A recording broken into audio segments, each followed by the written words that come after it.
Hey, everybody, welcome back to 3D6 Down the Line. It is episode 35, folks, of the Halls of Arden Vul Megadungeon, using the old school essential system by Gavin Norman, Necrotic Gnome. The Halls of Arden Vul courses by the one and only Richard Barton. So we are rocking and rolling. Hope everyone was managed to get a quick look-see or a quick listen to our new segment called Tack On Effects, where David and I actually had a one-on-one of bookkeeping, where we went over the spells and scrolls that have been accumulated over the past number of sessions with Onward not having a spell book, so not having the ability to read magic and decipher all those. Well, he does now, and he has spent 3 days at the end of the Broken Head reading, deciphering, and scribing where he was able the few illusionist spells that he was able to sift out of all of those. So if you haven't checked that out, you should definitely go check out that video or that podcast and let us know what you think about it. Sort of a new experiment for us, but sort of self-contained bookkeeping mini episodes so that they don't take away from the bulk of adventuring, which happens in the main episodes like this guy. So go check that out. In the meantime, it is the 25th of Ligarios. It is about 2 p.m. And we're kind of going back in time here. This is before Onward actually starts to study his stuff. As you know from last time. What's that? Should we introduce ourselves, John? Yeah, someone is dead to us, and we haven't had a chance to. Oh, yeah. Yeah, I suppose. We're all dead to John, but, you know. I suppose I can't do this without the players. All right. So, yeah, Mike is save dead. A lot of time. Yeah, my name's John, by the way. Hi, John. Hi, John. Nice to meet you. I'm the referee for the evening. Mike is dead to us, but continuing on, who do we have? Is this like an AA thing? I'm sorry, go ahead. Who's next? Oh, it's me. My name's David. I have been drinking for many years, and I'd like to know. I'm Onward the Illusionist, causer of many troubles. Oh, you guys are really bad. This is why I skipped you. I was ready. All the riffing, and immediately I lost my nerve. You know, so there it is. I'm also David, as you can tell. I love it. Actually, I'm Matt, and I play Avaricios, the left hand of Lysion, left hand of Lysion, and 5th level cleric. And I'm ready to go. And I'm Ted. I'm playing Mortis J. Gobliano, Goblin level 4, and I'm thinking about branching out into Bard, and so I've written you a poem, John. Oh, you really? Ooh. Okay. Hit me. Just sit right back and you'll hear a tale of a fellowship that started out in Gosterwick for an adventure trip. There was a mighty delving dwarf, a cleric brave and bold. A couple others started out that day to search for loot and gold. Love it. The adventure started out quite rough. One died on session 3. If not for the rule about retainers, we'd have never met Squeegee. The all over town with Gorand, Avaricious too, the illusionist and his knife, the goblin and mighty Yost, here in Arden Vul. That's my original, completely totally spontaneous poem that I've just written for you. Wow, that came out of your head like that? That's amazing. That is next level. All right, now I see why you guys were so butthurt about me skipping your introductions. We were all ready for stuff. We were loaded for bear, and then you just skipped right over us. My poem, my beautiful poem. I just get so excited. All right, now back to the action here. Right. Okay, so the Into the Broken Head is hopping with a number of different people and interests and groups and stuff like that. So we have the Knights of the Azure Shield are walking around. We have the Wine Dark mercenaries have been hired by the inn staff to help fortify the inn itself. We have a number of peddlers and merchants with lots of different adventuring wear. We have the arrival adventuring party, the Five Fingers, we're up at the bar, and the inn staff and the Wine Dark cohort are busy putzing around the yard and boarding up the windows and even thinking about building palisades and all that sort of stuff, all because they are under the impression that Wick Trimmer, the nefarious leader, the nefarious and mysterious head factor of the rarities and antiquities factor is after them, which is not true, but they don't know that. So weird. I don't know how they ever got that impression, quite frankly. So the PCs had determined that their plan right now is to spend 3 days of downtime here at the inn in order for two things to happen simultaneously. One, for Onweir to decipher the scrolls and spellbooks and incorporate what he could into the spellbooks. That has been taken care of in the previous video, as I discussed. Simultaneously, at the same time, the rest of the party will be reading the literary works that they stole out of the Library of Thoughts as well to determine what they are. Normally, I could just relay that to them privately on a Google document or something like that. But this is important information, so we want everyone to sort of know it, including you guys. So why don't we do that? There are some of these books that are actually only in Mithric, but David is not spending like 24 hours. Onweir is not spending like 24 hours a day like reading these spell books. So any ones that are Mithric, I'm just going to hand wave and say that Onweir is able to help you translate them. Sound good? Yeah. That's great. Okay. I am very happy to offer my tutelage to these plebes. Excellent. As long as you do the funny voices when you read, because I love it when you do that. He acts out the characters and you know? everything. Yeah. Oh, yes. He always does the voices. Okay, so first order of business. Onweir, give everyone an update of exactly what your spellbook contains. All right, including the ones I had before. My current spellbook has, in the first level, Chromatic Orb. Do what I did before. Chromatic Orb, Color Spray, Dancing Lights. Ooh, they dance. Also light, a bit confusing. You know, let's talk to the original designers of this silly game. Phantasmal Force, Read Magic, Cleophalaces, Look Away Spell, a little something special I'll explain in a minute, and the Bracteros Effect, another little something. In the second level slot, I have Brain Full of Small Spiders, something I have experienced many times. I'm looking forward to that one. So good. David. That's Mirror Image. Improved Phantasmal Force. And in the third level spot, though I cannot cast any of these, John has allowed me to go ahead and scribe them. I have Fear. Ooh. Rope Trick. Ooh. Detect Invisibility, Detect Illusion, Dispel Magic, and Suggestion. Yeah.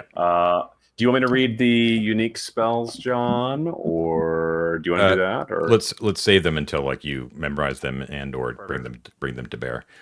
Sounds good. But they are very juicy. They are unique to Arden Vul, and they're pretty darn cool.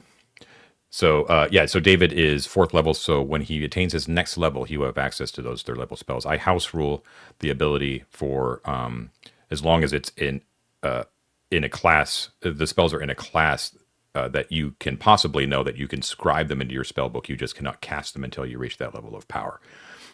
That is a house rule, however, in case anyone wants to get on my ass about that. There's Ted. All right.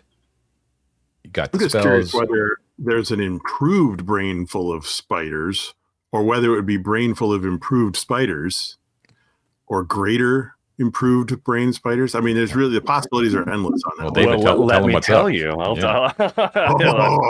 Little do you know that while everyone loves, around Arden Vul, the talk of the town is Brain Full of Small Spiders, creeping and crawling across your lobes, should they not be too smooth, which Goran is a question mark, we'll put it that way. The 4th level version of this spell is called Brain Full of Large Spiders. There we go. A little different. Yeah. So here's what I'm wondering about that spell. If you cast that spell on a spider, is it like a good thing? Is the spider going to be like, oh? That's a good point, actually. You get Brain Full of Onweir, I think. Yeah, it's like spiders with babies, Real existential thing for them. Okay. All right. Okay. So, and also before we hit the books as well, there was talk on the Discord about you guys wanting to renegotiate wages for the henchmen. Did you want to do that so that it's a little bit more reasonable? Right now, you are paying an exorbitant daily fee, with very few of them actually taking a share of treasure. Did you want to change that up? into Yeah. something? So what I was originally thinking when I offered this exorbitant fee, right, was that she was going to die. Like there was no way that this torch-bearing drink slinger was going to live, and so I wanted to like send her off to a better place, at least with the promise of great riches. Sure. She had the gall to live, The audacity. and actually become kind of cool. And now she's, I think we talked about last time, she took her first level in as a druid. Like, she has got some history dancing around naked out in the forest. Mm-hmm. And so I want to like renegotiate our deal now that she's more of a real adventurer. She's had a little taste of it, to change it from the 10 gold pieces per day to a half share. Okay. Of a half share of the treasure, whatever we bring out. Okay, so here's what the typical OSE way of doing this is basically like the standard rate for normal adventurers of low level is like 1 gold per day, and then and a half share of treasure. That's where like I don't want to stiff her. I'll do the gold and a share too. Okay, so here's the deal: the ones that are outside of that normal thing for reasons are Yost and Njal. Njal has a debt to you, so he's basically outside the rules completely. Yost is not receiving a wage right now. He is receiving a half share of treasure, and that's mostly because Yost is not like a retainer in world, right? We're making him Mort's retainer, but he's technically like his own man. You know what I mean? Like he's not serving Mort, right, in any capacity. Codswallop is, but Yost is not. So those guys do not have to enter this conversation unless you want them to. But Elizabeth, Codswallop, and Atticus all are down for 10 gold per day with a half share of treasure. Samantha doesn't have a rate that we have noted, although maybe you have notes, David. I'm not really sure. But I'm just thinking, like, to make things easy, you should, for us, for bookkeeping and all that kind of stuff, is just to make the same rate for everybody. Because they'll get pissed if they talk to one another and find out. Exactly. Yeah. Fair. That's fair. So what do you want to give them? All those people. I guess we were thinking, well, shoot, like I like the extra loyalty of paying a little bit better. Like two gold a day plus the half share? That's fine. Like I said, like I am not going to look like, I'm not going to view it in world as if you're like, we were paying you 10, now we're just paying you 2. Come along and like I'm just giving it like a wash, like a start over. So I'm not asking you, pal. I'm asking my party members because I'm spending their gold, not yours. Oh, gotcha. That's true. Well, I mean, I think this is a reasonable time to renegotiate anyway, since the original thing we hired Elizabeth, Atticus, and Codswallop for was not expected to be particularly high on loot. We were going down to just try and get a spell book back. Mm-hmm. Now we're going to start delving again. So we'd be like, okay, let's negotiate a delving contract rather than a smash and grab contract. Mm-hmm. So offering loot at this point rather than straight up pay, I think would be very reasonable. That sounds good to me. Yeah. So I will say that over the long haul, the half share of treasure could be more expensive for us. Yeah. Like 10 gold's a lot. I grant you. We probably got a little carried away there. But how long have we been actually playing this in game? A few weeks, right? Like I think at most, right? A month. So like that'd be 300 gold at 10 gold a day, right? So one single delve could come up with a half share that's that much. You know what I mean? Right. So it's all of them would want a share, like or some sort of share of treasure. Yeah. Yeah. Okay then. Well, that's what we'll do. Yeah, I mean, I think it's fine. And plus, we are going to wring this place dry. This is our sponge, guys. That's just waiting. All we got to do is squeeze. Okay. All right. So let's go across the board, except for Yost and Njal. 2 gold per day and a half share of treasure. Okay. And I do think, like, maybe after the next delve or two, like, I don't know like how Njal is feeling, but I don't want him ever to feel like he's taken advantage. Like right now, yeah, he feels like he has this debt for chopping some guy's hand off, but I don't want, let's put it this way. Av is going to like be carefully watching y'all to make sure that, like, he's happy where he is. And I think soon is going to be the time where we start like he's completely happy because you're basically paying for his meals, and you're also outfitting him as well. So anything that he actually needs on his person as far as personal goods, he does expect you to provide that for him. In return, though, he's going to determine the time and when his debt is repaid. But of course, I think we will know that when it occurs. Yeah, and I have every intention of keeping you healthy, happy, and well supplied, my friend. He goes, he's like, tip me. I appreciate that. Don't mind telling you, I'm a little bit freaked out that the hand I cut off is now in the wizard's pack over there. Okay, yeah, it feels really, really weird. I've got I do wonder if there's some way, like, we could. I don't know. Maybe there's some hand tape in the bag. Yeah. All right, cool. I think I have it like strung up from the ceiling while I'm studying during this whole period of time. Like a holly in a door frame, It's not that it made a back scratcher out of it. It's sort of it's a good luck charm. Oh my god, dude! If you made a back scratcher out of your thing, that's actually awesome, Ted. That'd be the most morbid shit ever. It is very morbid. So we're going to go to 2 gold pieces a day and half share for Elizabeth, Codswallop, and Atticus, and Samantha, who's currently only getting 1 gold piece a day and a half share. Is that cool with you, Amir? I mean, we got to keep her happy because she's the only one other than us right now. Oh, and Yost, who knows about the spaceship. Like that number has been like dropping and dropping. Not our fault. Yep. Well, some of it was our fault. Yeah. No, and she doesn't seem to be holding that over your head or anything like that. She seems like she's very loyal and and honest. She's like a straight up retainer, like the most pure. Like, you know what I mean? Like she's seen some shit with you guys. She hasn't broken out of that mold in any sort of narrative form. But she's seen a lot more. She's seen as much as Yost has, basically. And we've gotten her some amazing stuff too. Yes, like that. She has every reason to stay with you. Yeah.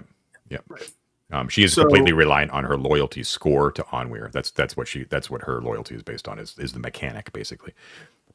Okay. Now, so the new contract date would be the 25th of Logarios, or is it the 26th now? 25th. Yeah, we're doing this afternoon. Okay.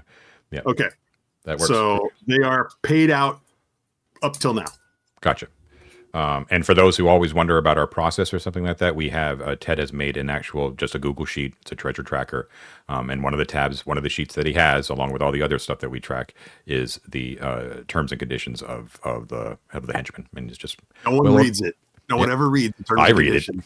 it. Believe me, I pay attention.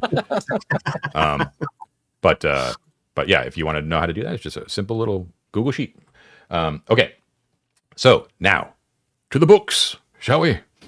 All right. So you go up to your rooms. I assume you don't want to do this out in the common room. You don't want to like advertise to the Five Fingers that you've got all these wonderful works. Although don't forget that they did notice that you were hauling back treasure.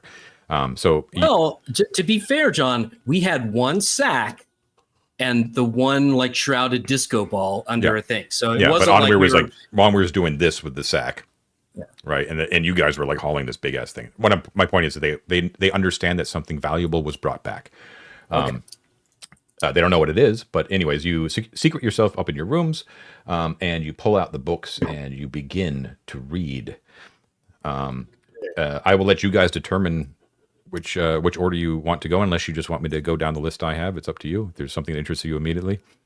I want to read about mud, John. Tell me all about mud. The value of mud. I actually do agree. I really was curious about that one. Yeah, it's the most mysterious one of the bunch. Absolutely. Not only the most mysterious, but as you read the contents and you realize what it contains, you also realize that it is the most valuable book. The only one that equals it or close to equals it is the Summoning from Beyond The other ones are much lesser in value, although they're all valuable. But these two are the ones that are sort of like whoa, like you've never even seen or heard of these before. So, so the value of mud is number one. So what I'm going to do for each of these books right off the bat is to just give you a GP value in these. All of the GP values of these books is already incorporated into the last XP haul you had. So just be aware that you don't even expect this as XP. You've already gotten it. But if you want to sell them to antiquarian book dealers specifically, that means Gosterwick, this is what you could get for it. Okay? Okay. So the value of mud is worth 2,500 gold. It goes down from there. So just letting you know you're blowing your load right now. Okay. This is, it is written in Mythic on where he has to translate it. It's a codex. It's about 4 by 9 by 4 in inches. Weighs about 3 pounds. It's made out of parchment leaves and wooden boards. It is a book that details the process. Oh, it's by, the author is a man by the name of Herodian the Blessed. Herodian, the Blessed. The book that details the process of using sorcery to create mud people. Oh. But the procedure works as follows. A magic user of 12th level or higher must spend 5,000 gold in rare ingredients per hit die, and they spend two full days conducting rituals, and you have to cast a certain number of spells into it and all that sort of jazz. But the end process is that you actually create 2 to 5 mud people that obey the commands of the creator. So and mud people are like a new monster that's in the Arden Vul book. And so it's like sort of like almost like a tome of golem creation, but specifically these mud people. Make your own familiars, classic wizard sort of stuff. Extremely rarefied forbidden magic sort of thing. Ooh, I love it. And these, we would never have heard of this, right? Like Nope. This is wackadoo. Okay. Extremely rare, yeah. So Esoteric. reading the book, you said it was what, like 5,000 gold pieces to create 2 to 5 mud people? Well, I'll be honest. I'm reading that straight out of the description, and that description was made for first edition AD&D. And so I very well may lower those numbers and requirements based upon the needs of BX. So don't take that. Right. Don't take that point. But to sum it up, paraphrase it, is that it gives you the very specific instructions about what to do to create these mud people. But you must be a magic user. Right. So, but here's the reason I was asking was if they're very expensive to make, if we were to encounter someone who had 1,000 mud people, we're talking this dude is crazy rich to begin with, right? Yes. But so a more likely scenario is we might run into someone with 10 mud people or something like that. Second question, does the book explain how to undo a mud person? Like, oh, you must be very careful as the mud people are highly susceptible to bicarbonate of soda or something crazy. I would say so, yeah. It gives you like a full workup of what these things are, like the plane they come from, what gives them animate life, all that kind of stuff. And it gives you the means to have total control, which I would assume to mean their destruction as well. Right. Okay. Okay. So yeah. So if we ever needed to, let's say, stab a mud person in the neck, this book And would. where? I've never used a knife that anyone's seen. It would tell you. It would tell you if a knife would be effective. But the thing is like all the instructions for how to like destroy them are based upon already having control of them. Okay. Do you see what I'm saying? Sorry to interrupt. That did immediately that sidebar comment did make me realize that I don't know if anyone in the party has actually. Technically, they saw the ISO die, but they didn't see me kill Blondvek, right? They just found him dead. No, I was in the room. He was no, invisible. you guys were storming. I We killed were him in battle. well before you guys got it. I'm just curious. Okay, putting that back in my head. Moving on. I think Onward was actually the only one flying around rogue at that point. The rest of us were in a squad or whatever. In a pitch battle, yeah. Yeah. Okay. Anyways, next Cool. book. Okay. I picked one. Matt, David. Let's roll them out. Oh, I'm a little bit biased, but I'm very curious about the 2-volume set on Laryl One Hand or Laryl One Eye. Sorry, oops, little slip. Yep. Trails of Laryl One Eye. Yeah. So this is let's see where we got here. Deluxe. Okay, so you actually have one of the deluxe illuminated 2-volume sets. They are in Mythic. codex form, quite large, 14 by 26 by 4, big. They weigh 11 pounds for the deluxe version. They're parchment with embossed red leather bindings for the deluxe version. And so you got basically their stories of Laryl, right? There and those you guys have grown up with those stories throughout the Arcantian Empire. When you realize you were in the room where Laryl was supposedly interred, his remains or his goods, anyways, you immediately knew once you kind of piece it together, like, oh yeah, Laryl, got it. So you learn by reading the story, these tales, that Laryl's exploits mostly come at the expense of figures who obviously deserve their comeuppance. It's very much like a Robin Hood sort of thing. They also take place mostly in the world of the common folk, for whom Laryl can appear as a Robin Hood-like figure. There you go. So they are careful to note here that unlike Jacinth the Rose, therefore, who is sometimes erroneously assumed to be his sister, Laryl is a true folk hero of the common people. His famous green linen cap, his ancient patch cloak of many colors, his stiletto-like dagger. As you're reading this, you're like, I can't believe we had these things. And his simple we cotton. didn't get the hat, did we? You did not. And his simple cotton sack. All of those items feature heavily in every one of the tales. There are about 133 different tales. This deluxe codex contains about 20 to 30 of them. So even this deluxe codex doesn't contain like all of the multitude of all of his tales. So there are a couple of note here. Just real quick paraphrase. Laryl and the farmer's wife. He tricks a cold-hearted farmer's wife into feeding. This actually might be good fodder for you, Abricios. I'm taking notes. Yeah, sorry. I'm going to whip him off relatively fast, but don't worry. Like off screen, we'll get full notes. Laryl and the farmer's wife. Laryl tricks a cold-hearted farmer's wife into feeding a group of hungry farmhands. Laryl and the wolves. He produces a chicken from his sack so as to distract wolves. Laryl and the laundry. He uses his cloak as a quilt to conceal himself from an angry husband. Classic. Laryl the hungry. He cleverly spikes 4 apples on his dagger while distracting the innkeeper with a card trick. Laryl the lucky. He absconds from the castle of the wizard Tilgo with the latter's spell book in his sack and Tilgo's daughter by his side. Laryl and the 3 bugbears. Captured by 3 bugbears, Laryl keeps them occupied by arguing about how best to cook and eat them. When the bugbears kill each other, Laryl walks off with their stuff. Laryl and the Archon's sister. Laryl seduces the sister of an Archon over a sumptuous banquet and is arrested. In jail, he manages to produce the key to the cell from his sack and then escapes. Laryl the legionary. Laryl and the legionary. Laryl joins the legion because he's hungry and wants to free. I heard that, by the way. What's that? The key to the jail cell in the sack is a very specific use case that we should all think about. Sorry to interrupt, John. That's okay. That is an incredibly useful use case. Yep, I caught that one too. Laryl and the legionary. Laryl joins the legion because he's hungry and wants the 3 square meals per day, but he finds the work too difficult. While on guard duty, he persuades a farm lad to try on his equipment and then saunters off. And lastly, Laryl the priest. Laryl produces priestly garments and ritual objects from his sack so as to disarm and fool a mob of angry townsfolk from whom he has borrowed several goats. So that's just a sampling of Laryl's exploits back in the day. So he basically measures up to everything that you kind of assumed. And nothing surprising. No like little notes in the book, like extra sheet. Okay. Anything specific about the hat? No. We know about the cloak, the dagger, and the sack. I don't remember a hat being even in the room necessarily, but if we need to go back and look for his legendary hat, we could. It's more like his it's more like a signifying amongst all the other gear as well. It's more of like just like everyone recognizes him by his hat sort of thing. But the hat is always mentioned in the books, but he never like uses the hat in some sort of weird way. Right. Okay.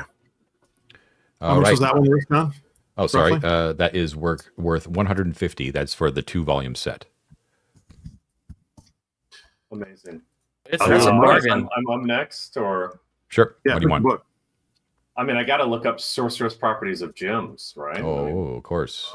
That of course speaks to you, I would assume. Yeah. Oh, yes. All right. The sorcerous properties of gems is a in Mythric. Once again, maybe these are all in Mythric. It wouldn't. They're all actually old, so that would make sense. It's a codex, 9 by 15 by 6, but weighs about 7 pounds. Parchment pages, has gem-studded leather bindings. It's worth 250 gold pieces. So it is. Does it have an author? Yes. The author's name, appropriate for someone who wrote the Sorcerer's Properties of Gems, is Sardonyx, as in the gem onyx. Sardonyx Peridot, Peridot. So I think that's a nom de plume. yes, exactly. It actually says this pseudonymously written work enumerates the ways in which gems can be used to fuel magical spells and experiments. So it's a little bit less useful than you think, Don. Weird, sort of. That's basically all the information they give me, but it goes over like the actual scientific geology and mineralogy of these gems as well, and then points out like you need this gem for this spell, that kind of thing. That's most effective using it, like that sort of thing. You know what I mean? Chromatic orb features. No, sorry, go ahead. Sorry. Chromatic orb features heavily, as you would expect. Yeah, that makes sense. Is there anything in there that might be suitable for if we were ever to go back to Isocritus's lab and use the mouth in the wall? Yes. Is there any we could possibly pull some recipes out of this book? That is the right question, Ted. Yes. So that it is not detailed specifically, but it's sort of like I would hand wave, like, like you would, if there's a specific kind of potion you would want to make, I could tell you. I would just say like you could use this sort of gem and it would help you. Like you would know what gem to use, basically. Okay, cool. Yeah. Amazing. Love that. Okay, next book. I think it's Ted's turn again, right? It probably is. Let me just find my list here, and I think that I would. I'm curious about Jacinth the Rose now. Mentioned in based Tales. on what you mentioned about with Laurel there. Indeed, this is a worn copy. It's anonymous. Interesting enough, it's in Mithric. It's a codex. It's worth only 50 gold because it is a little bit worn. So this is a text. It's told in epic verse, like a lay almost, of the great Arcantian trickster figure known as Jacinth the Rose. Jacinth's story, compared to Laurel's, are mostly revolve around the urban world of the imperial bureaucracy. Factor economics, temple politics, and so forth. She's often described as a sister of Laurel One Eye. Her orientation in the way he writes it is that her orientation in the urban world gives that theory the lie. Jacinth is generally less well admired than Laurel, as her tales generally do not contain redeeming humor or morality. Instead, she usually uses people badly, profiting clearly and without qualm from their discomfiture. She emerges from the song as the portrait of her is sort of as a cold, talented spy, rogue, thief, and assassin. So where you could probably easily kind of see, like if we were using AD&D 9 alignments, like Laurel would probably be chaotic good, and Jacinth would be probably neutral or neutral evil. Did we see a statue of her in the Hall of Heroes? Was Jacinth the Rose one of them? That is a good question. I feel like we run across her name and not just with these books, and I can't think of where. You did run across her name, and I believe it was on a ring. On the inscription on a ring. Am I right? Or is that Jacqueline? I actually can't remember. The ring that the ghost wanted? No. No, I think Goran had it was like a signet ring, right? Yes, correct. A signet ring. Wait a minute. Yeah, look at the treasure tracker here. Was it? Did he get that in the room with the dust elemental? It says Jasmine. Jasmine. Okay, so the never mind. Signet ring I from the forgot myself. Room said Jasmine. Yeah. Let's see. I'm looking at the worthies. So the in their Hall of Shrines were the worthies of the Arcantian Empire, and they're not fully listed here.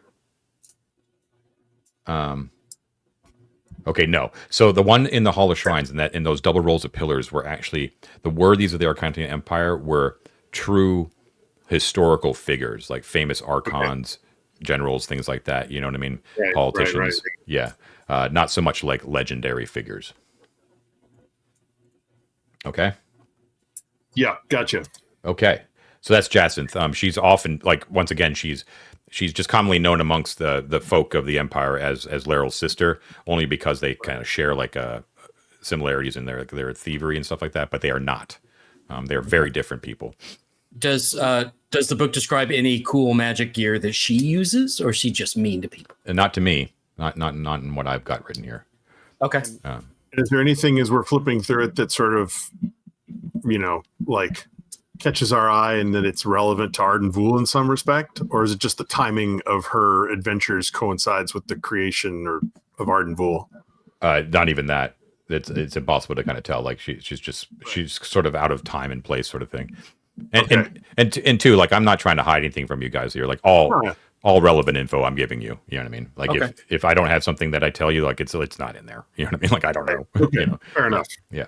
Okay. Just trying to work out why, he had the book. What was so interesting about this book? Don't forget too that it wasn't Isocritus.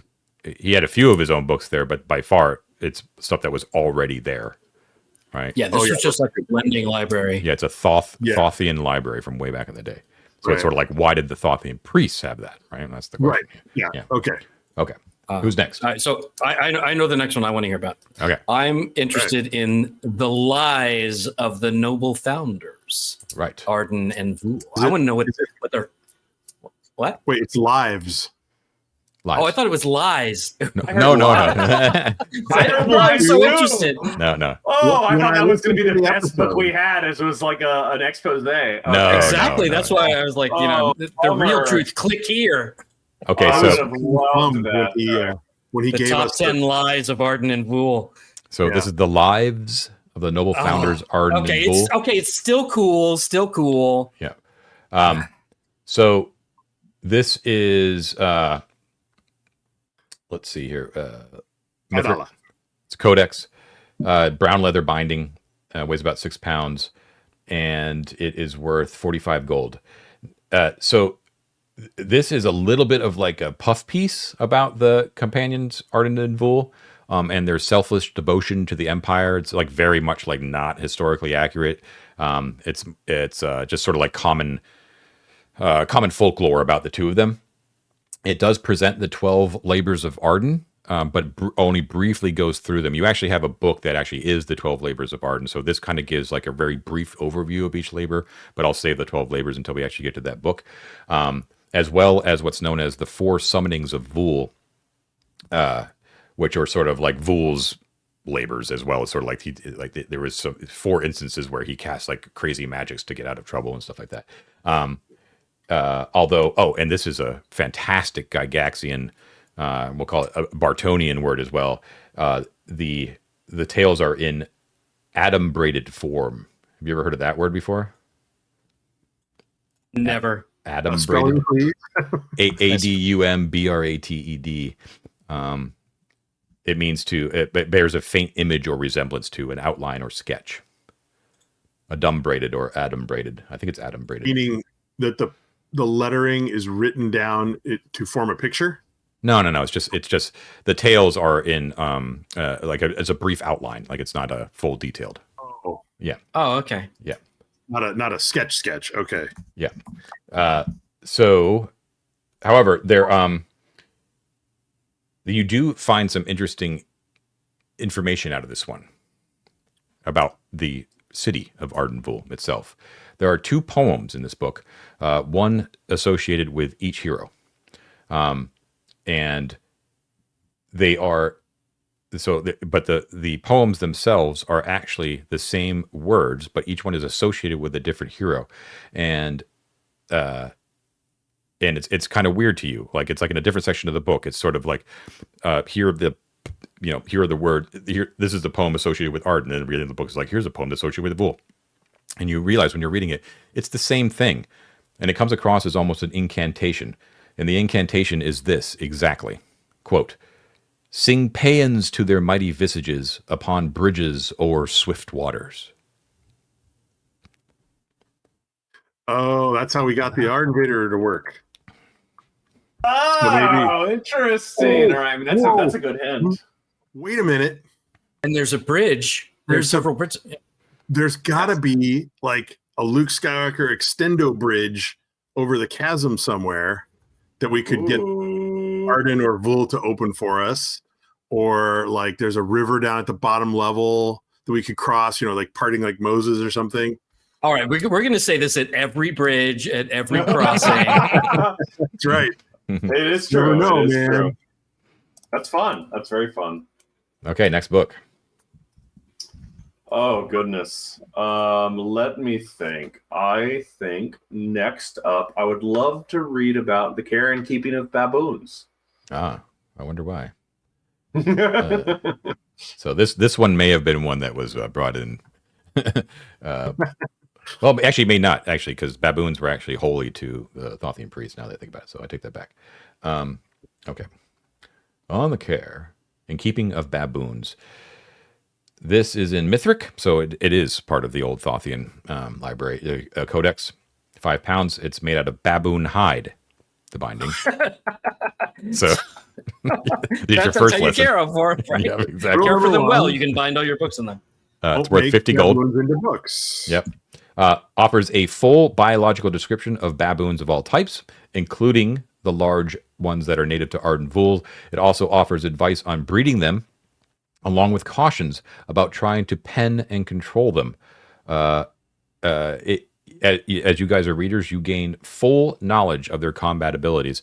There is something strangely absent, though. There is no indication of any 4-armed baboons. I was going to ask about that. All right, that's good to know. The author of this one is known as Graika the Breeder, Graika.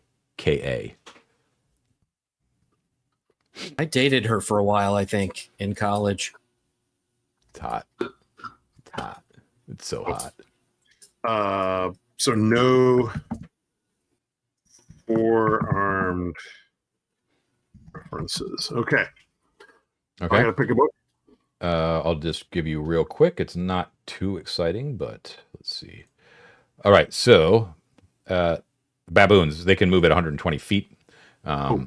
They have an AC of 14.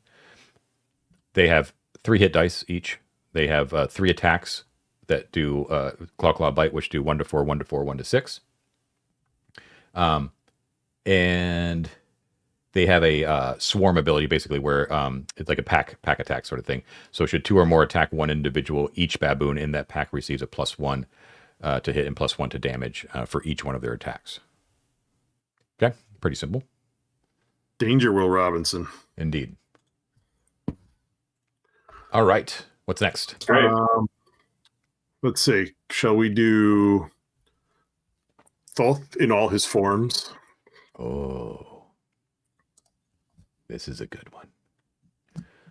All right. This is a moth-eaten work, the one that you actually have. It is, the author's name is Gaufridus the Magister.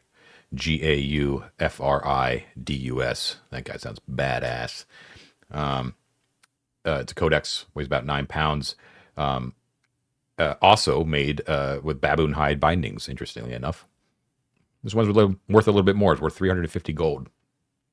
This is an extremely pedantic and dry work. So really pretty kind of rough going. It provides an alphabetical listing of all known incarnations of Thoth. When you realize that that's the thing, your eyes and mine perk up. Starts with Aardvark to Baboon, from Colossus to Yak. For all its dryness, it has immense utility in providing an appendix.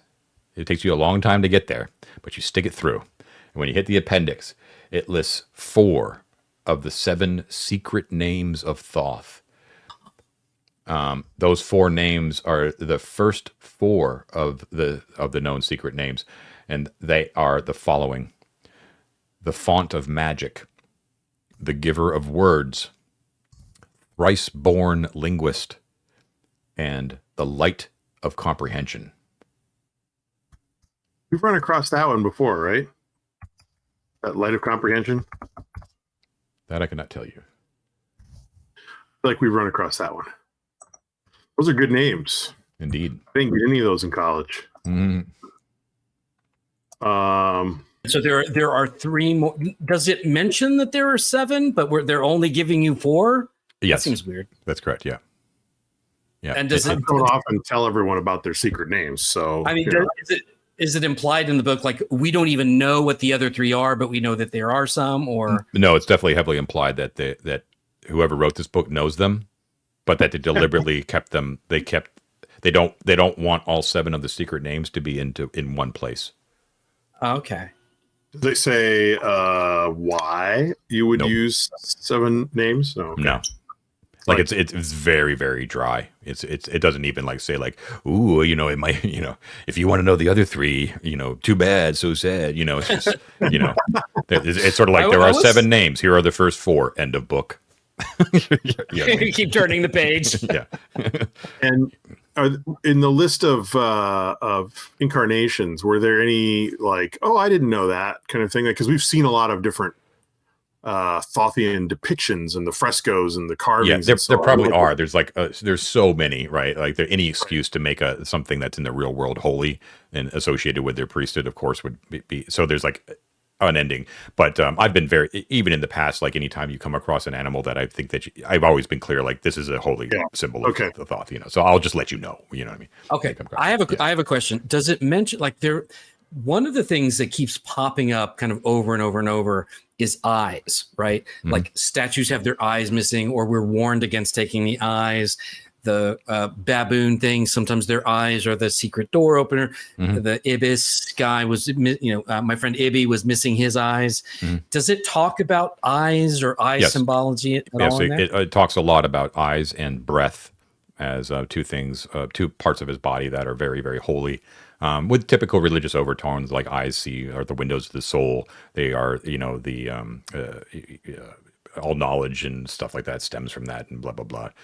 All that typical religious stuff, but nothing that would like tell you like how to manipulate eyes or anything like that. It's just breath or any meaning. Okay. Yeah. Because of course we've seen statues with open mouths. You've seen the pneuma pour out of the giant statue in the Hall of Shrines. That was it was purple, right? Oh, Is that God, that's right. orange? Yeah. Mm-hmm. Yeah. Orange. It was orange. Yep. Okay. Next book. Danger. All right. I got one. Keeping in our Thoth vibe, I'm curious about the practical liturgies of Lord Thoth. Yes. Okay. Where's my link? There we go. All right. This is anonymous. Now, this book has an orange leather binding and parchment papers. You can read the name on the front that is in ancient mythic that says Practical Liturgies of Lord Thoth. However, when you open up the book on the parchment, the language is indecipherable. You've never seen it before. Ah. Oh, that's interesting. On where you can immediately tell that it is not arcane writing and that read magic will not do the trick. So don't waste it. It's not in Kumus, is it? No, it's not. No. Okay. Yeah. Let me rocket through a few of my languages. Yeah. No, I guess I wouldn't. Mithra's the most ancient. I would know. I've checked. I know you guys. Elf. I know. Oh, you have already. Okay. Yeah. Cool. You don't have the knowledge. Yeah. Okay. Dope. So much for practical. Are there any illustrations? That's a good question. That's a great question. Yeah. You're praying all wrong. You're supposed to do it like this. Oh man. Well, if they're showing like pictures of like arm positions, that's really what I'm kind of hoping to suss out from some of this. I would say that what you'd be able to determine is that each page depicts and then writes out. Well, it depicts. You can tell that each page is like a ceremony of some sort. Like it depicts a certain liturgy, right? And there appear to be about 111 of them. And there are written in very much like the hieroglyphic art style of ancient Arkantos is figures that are worshiping Thoth, and each separate page has those figures gesturing in certain forms, like bowing, genuflecting, raising their hands, providing certain goods and stuff like that, all to varying images of Thoth, like baboon-headed Thoth, ibis-headed Thoth, all that sort of stuff. And it's Thoth always looks pleased by what the priests are doing in those things. So stands to reason, obviously, but it is very difficult. You just can't it's impossible to glean any sort of useful information unless you talk to a sage, probably, who might know the language. Or we get comprehend languages like we did with the space that would do it too. Absolutely. Yeah. Yep. And is that is that I don't know yet. I haven't found it yet. Is that a spell that like a magic user would know? Yes. Or can David know that? I cannot. No. I don't believe, but magic user would. Yeah, magic users. I don't think clerics can, but magic users definitely. Yeah, I was looking through the cleric spell list. I don't see anything like that. It's also a very like if a sage has any arcane power, that's obviously like a big one for them to have too. You know. Sure. Yeah. Poor Osric, man. And mage right now would be really handy. You know, read Mithric. He's got all kinds of lore knowledge. Boy, that'd be helpful. But that's true. Well, he's right. Who's right out by Osric? Who's Osric again? Is that some sort of body that we saw earlier in the game? Was it like a corpse? Yeah. He's a corpse. He's taking a nice long nap out behind his tables. You know who would also be able to translate this at a certain level would be any thief. Yeah, but they can read languages. Oh, right. Is Atticus a thief? Atticus is a thief. Yes. Ooh. Yeah. Well, now leprosy. So yeah, that's the deal. That's worth 150 gold if I didn't say so. Oh, okay. Yeah. All right. Do we have any more? We do. What's next? Your turn, David. I think. Yeah, I'm trying to decide. I guess we're going to get through all of them regardless. Summoning from Beyond seems fun. Okay, this is the other very valuable one. This is worth 2,250 gold pieces. Baby. Yeah, it's a big one. It is in Mithric. It's a codex. It's rather small, 6 by 9 by 5, weighs only about 4 pounds. Parchment with leather bindings. So it doesn't seem too exotic until you open it up and realize what it is. Your eyes go wide on where as you read it. It's a description of 7 types of summoning circles, pentagrams, and so forth, and their proper construction, and includes advice on which extraplanar entities can be bound by which sort of circle. And it contains the names of, this is the big one, it contains the true names of 3 demons. Oh, man. Okay. A type 4 demon that's and I hesitate to speak the name lest we call their attention upon us. The type 4 demon, his name is Furcer, Furcer. A type 5 demon known as Ziagorga, Ziagorga. And lastly, a terrifying being, a type 6 demon known as Aymif, Aymif. And this was written. Sorry, go ahead. The author's name was Alienor the Crafter. That's Alien O-R, the Crafter. Maybe a hint. Sort of like. Yeah, exactly. Yeah. In the For What It's Worth category, I think upon reading this, Onweir would expeditiously stow it and pretend like it never existed within the loot bag. Yeah. So he's just sort of going, "Oh, interesting." Yeah. Looking either way, you know. It reeks of arcane. I'm not allowing anyone to know that I have this, basically. This is the blackest magic, right? Like forbidden, heretical, condemned. It is something that your first question is like, why would the Thothian priests have it? It's so that no one else could have it. You know what I mean? It's like, if any priest was found to have this on their person, they would have been immediately executed. Like, no questions asked. It was sort of like definitely like here to like keep it away from other people.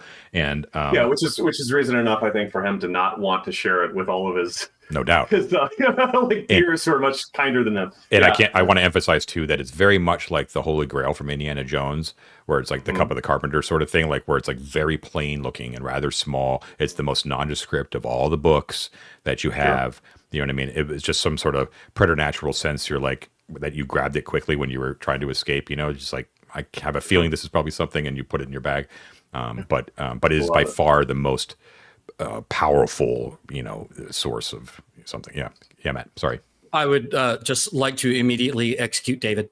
All those Yeah. in favor? And Yeah. as you should, Yeah. as you should. Yeah, it's actually. I mean, obviously, I wouldn't take over your character, Matt. But like, if Onweir had told you what this was, your natural inclination would have been to like immediately tell him to not take it. You know what I mean? Like to destroy it. You know, Yeah. destroy which it. is, which is my thinking. Which is my thinking. I obviously I don't want to do like PvP type stuff, but I just thought like, okay, like what I'm doing, I'm not doing this selfishly. Look, I'm doing it to protect Avaricios's intentions. Yeah. You know, I'm here for him. I'm gonna hold on to the bad stuff so he doesn't have to taint his purity with it. You know? I'll worry about my own things. Thank you. To tempt you even further, David, yes. you might think as an illusionist that you would have no capability of summoning this. However, the instructions are so detailed. Like they're basically like anyone who can read the book. You do not have to have like the spark of magic in you or anything like that. It's like Mort could do it if he wanted to, using the instructions here. It's extremely dangerous. I know everyone's been wondering what the ultimate climax of the Arden Vul campaign will be many months, perhaps years from now. And I can assure you one thing: should Onweir survive to that point, this will be it. Yeah, it's nasty stuff. This is like reading out of the Necronomicon with Bruce Campbell. Yes. Oh, yes. It very much is. Easy. It's applicability to anybody that makes it so dangerous. So be aware that yes, it's very powerful. You can think of all sorts of nasty things that you could do with it, David. But just remember, like if this gets stolen, like you know what I mean, like you know. So a couple thoughts within that vein that I don't want to get us too like sidebarred on, but immediately occur to me. In league with my brain, sorry, in league with Laurel putting illusions on all of his gear. Is there a possibility? I'm not thinking of it right out of hand in my spell book for me to like cast an illusion upon this book. Do you guys know of a spell that would do that to make it seem to be something else? I don't. Wouldn't Phantasmal Force do that? Not a long-lasting spell. Oh, you know what? Perhaps Phantasmal Force could do that. I mean, it can do a scene or an object. But its duration is short, yeah. That's the thing. Something for me to investigate. Invisibility is permanent, so I could theoretically make it invisible, but then the question is, how do I actually read it? I guess Detect Invisible would let me read an invisible book. It would, yeah. Yes. Mm-hmm. So maybe you know, like bookmarking this for now, but that's probably because I would have that immediate reaction, John. I think it's very likely that Onweir is going to be like, okay, I'm going to make this scarce and accessible to me. Yeah. In the future. Sure. You know, bookmarking it. But it's also it's obviously was constructed in a manner for it to be easy to overlook as well. You know. Yeah. It does not draw attention. Out of curiosity, since he's going to keep it with him, is it one slot? Are all these books one slot? All books one slot, yeah. Mm-hmm. Except for the 2-volume set. Is that 2 slots? Even that is one slot. If I said it was 2 before, it's one. Yeah. I'm just guessing. One slot. Okay, so it's a relatively simple matter for him to just keep it on his person. Yep. Mm-hmm. Yeah. Yep. Okay. What did I say? 4 by 5 by 9. So it's actually like a pretty tiny book, you know. Not as tiny as a paperback, but it's like a, you know, relatively small book. Okay. Do we have two more, right? 2 more, yeah. Since we are in the realm of evil action, let's talk about the arch traitor Precious Pulcher. Oh, we have 3 more. Okay. Yes. So actually, this is a Jeremiad. Does anyone know what a Jeremiad is? No, I don't. Enlighten us, please. I shall. I had to look this one up too. A Jeremiad, I assume this is obviously probably from the Bible, is a prolonged lamentation or mournful complaint. Pretty cool. Like my self-autobiography. We're all kind of up there in years, so it's kind of really cool whenever you actually come across a word that you've never seen before. It's like, that's a badass word. Can I just say I've learned more vocabulary from playing Dungeons and Dragons than almost anything else. All my obscure vocabulary came from the first edition DMG, like 100%. Like I learned all that shit in 7th grade, you know? Yeah. Okay. So yes, where is it here? The notes on the followers of the arch traitor Priscus Pulcher with suggestions for their destruction. This is anonymous. It's mythic. It's a codex, 9 by 12 by 1, kind of thin. £2. It is an unbound gathering of 4 choirs. Do you know what a choir is? Like Quire, not a singing choir. Isn't that like It's just like a 4-page thing? Like Correct. it unfolds? You got it. Damn. Nice. There's You one got I it. knew. I had to look that one up. I didn't know that. So this is unbound. It's a loose sheafs of folded quadrants, basically. So it's a Jeremiad against the Sortians, and especially against one of their leaders who was known as Priscus Pulcher. Although the author is anonymous, it was obviously written by a highly biased theosoph. The text misrepresents Priscus's goals and agenda to make him appear as a traitor and a villain. These names you probably vaguely might recall. So this is something that is very much common knowledge. There was a massive civil war in the Arcontian Empire years ago that was between the Sordians and the Theosophs about the what's the word? The access to magic learning.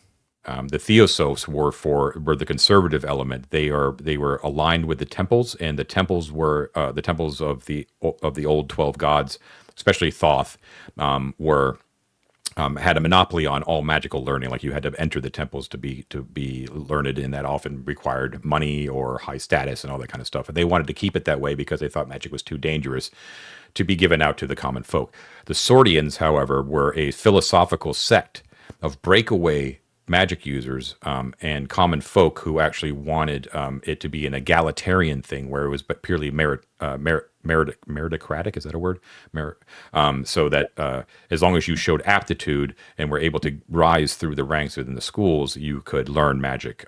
And so there was a huge civil war that actually rent the empire apart. It was actually rumored to be the cause of the destruction of the city of Arden Vul. And the Sordians actually ended up winning that civil war. So now there are the collegia in the Arcontian Empire where anyone who wants to can actually enter the collegia and learn magic. As long as you have the aptitude, you can learn it.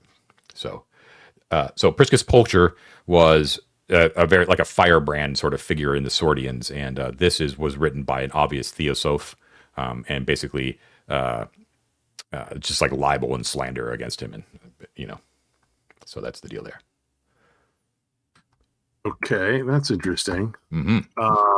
And what was their advice on the destruction of his followers? Like hunt them down and kill them? Yeah, pretty much. More specific? More like that. Yeah. Yeah. Okay. It's just basically like where you can find them. Like they tend to hide in these quarters in these cities. And Right. You can use this to blackmail them and that sort of thing. Yeah. Okay. So, just following on the idea of if the Civil War was in some respect contributed to the destruction of Arden Vul, and we know that there's kind of a Thoth set thing going on here, which is sort of what I thought was kind of more what was happening for the destruction. No sign of that in this book. It's really just about the Sordians and the Theosophs. That's a really good question too, Ted, because the text actually makes it clear that, and once again, it's hard because like your characters know like so much more than you as players do. You know what I mean? So you're kind of learning this as we're all learning. But it's common knowledge that the Theosoph faction, which was the temple faction, it actually at that time incorporated the temples of Set and Thoth, as well as Ptah and Anubis and Bastet and Isis, right? Like all the gods basically were united in that aspect. Like their temples were rivals with each other, but they all were united in the fact that we have a monopoly on magic. So Set and Thoth priesthood actually agreed on that. This was much more of a philosophical / class struggle sort of thing, going on back in there. And to be clear, just so you guys can pinpoint it, the Civil War raged between 1698 and 1793. That is approximately 1,200 years ago, 1,300 to 1,200 years ago. It was about a 95-year span of civil war. At the end result of that, in addition to allowing the egalitarian use of magic, it caused the empire to retract massively. They had to like pull back from they had reached the highest point of their expansion and they were forced to retract, and they basically withdrew from the continent of Irthuan, which is the continent that you are in. Okay, Arthuan is a massive continent, and the north part is ruled by the Exarchate of Narcelion, and the southern part is ruled by the Exarchate of Arcturus, which is where Avaricios hails from. So you're technically, guys, are in the Exarchate of Narcelion on the continent of Arthuan, in the Burdock's Valley, right? But that's yeah. Everyone knows this. Come on. Of course. Yeah. So it would be reasonable to conclude then that any rivalry between Set and Thoth at the time was collegial, if you will, and whatever hatefulness that we are experiencing down here now is of more recent vintage. Yes, they actively like what I should. So on the surface, they just had different teachings and stuff like that, right? Right. But in actuality, at that time, even prior to the Civil War, there was always like clandestine warfare going on, so assassinations in the dark and that sort of thing between the priesthoods, especially like the priesthoods of Set, because Set is just not a nice god, period, right?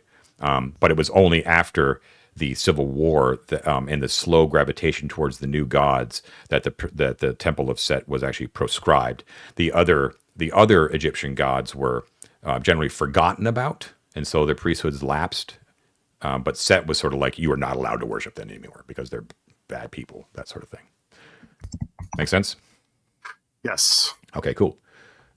So I'm seeing that we have the Canticle of Revelation and the 12 Labors of Arden. That's what I think we have left. Yeah, let's do let's do the 12 labors. The 12 Labors. Okay. This is a very well-known work. Most families that can afford a book will probably have one of these books, a copy of this work in their library. Provides full descriptions of Arden's famous and now iconic 12 labors. These are very similar to Hercules' tales, right? Sort of thing.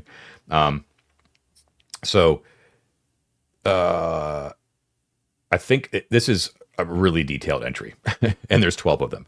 So what I think I'm going to do is, for the audience's sake and your sake, I'm going to give you what the names of the labors are, and then I'm going to detail the details of exactly the stories of those labors to you guys privately. Yeah, David. Okay. Am I remembering correctly or incorrectly that these may or may not map to the reliefs within Plungertown? The reliefs. Which reliefs? Around the disco ball, right? We had several carvings. Oh, you mean like the Stations of the Cross, like around the that? Stations of the Cross thing. No. Are those the 12 labors, or am I conflating them with something else? Those are like the Stations of the Cross for like worshiping Thoth. Okay. Yeah, Arden is wholly divorced from any Thothian aspects, right? She's a wholly separate thing. Yeah, she's a legendary figure, but she's a known historical figure as well. Okay, so whether or not these tales are actually true, who knows, right? These much more have like the feeling of legend, right? They probably had a seed in truth, but probably have been expanded upon. Okay, so these are the labors. These are in order of the labors, right? That's the orders is kind of important, right? When she did these things. So the first labor is known as the Owlbearers of Mount Juventus, Juventus. The second labor is known as the Troll of Pelusia, Pelousia. Just let me know if I'm going too fast. The third labor is known as the Laughing Lord of the Grain Islands. The Grain Islands are a small archipelago to the east of the main island of Arkantos, out in the Wine-Dark Sea. And it is basically the breadbasket of the empire, and it is where the majority of the halfling population actually is. They grow most of the food for the empire. The fourth labor is known as the Three Berserkers of Westholm. Westholm, you guys know, is actually the capital. It is the Arkantian capital on the island chain of Borealios, which is a Wiscan native island chain, but has been incorporated by the Empire. Sorry, Ted, is that too much? No, it's fine. It's fine. It's just like, I need a map. I need to start cross-referencing. You got a lot of lore here packed in a. Well, we knew there was going to be an info dump. It is what it is. Yeah. So Borealios is like a large island chain to the north, and it is basically like where the the Wiskins, who are sea reavers, like the Viking analogs of Scandinavia. Like Onweir, I'm sorry, Vargr was not one of these. Vargr was from the north in Thuin, which also has a Wiskin population. But the Viking kinds are kind of from Borealios. However, they have been assimilated into the Empire, and Westholm is sort of like the Arcontian capital of those islands. So just giving you a reference. So that's called the Three Berserkers of Westholm. Fifth labor is known as the Greedy Jarl. The sixth labor is known as the Lost Legion. Seventh labor is known as the River God. The eighth labor is known as the Hidden Priest. The ninth labor is known as Singing the Dead to Sleep.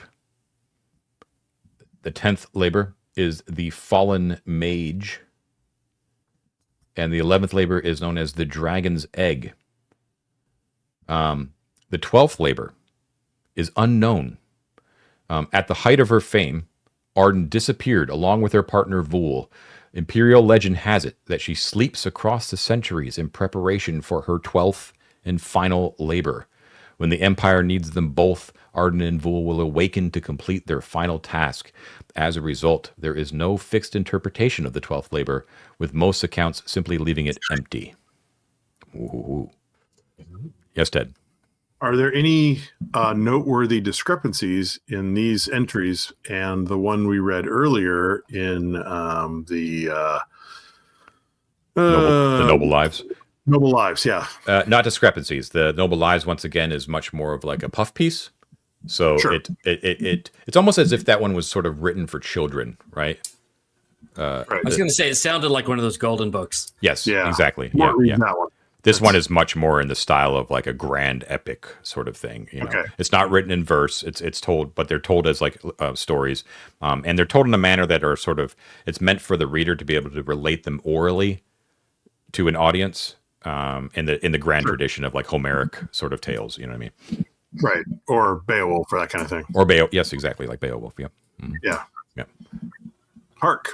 Okay, so nothing in this version stands out as like, well, wait a minute, I thought the Greedy Jarl was this other thing, and this is like, Well, this pretty much jives with what we know. Let's give you guys and the audience a taste.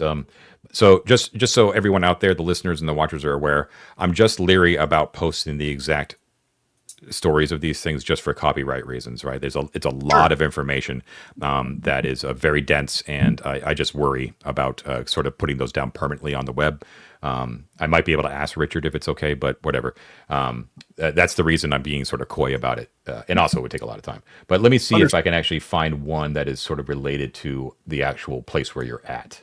Because all these labors like span the breadth of the Empire. It's not like Arden Vul, we're only hanging out here. You know what I mean? Right. But I think there is one that is actually focused on Arden Vul. So give me 1 second. Do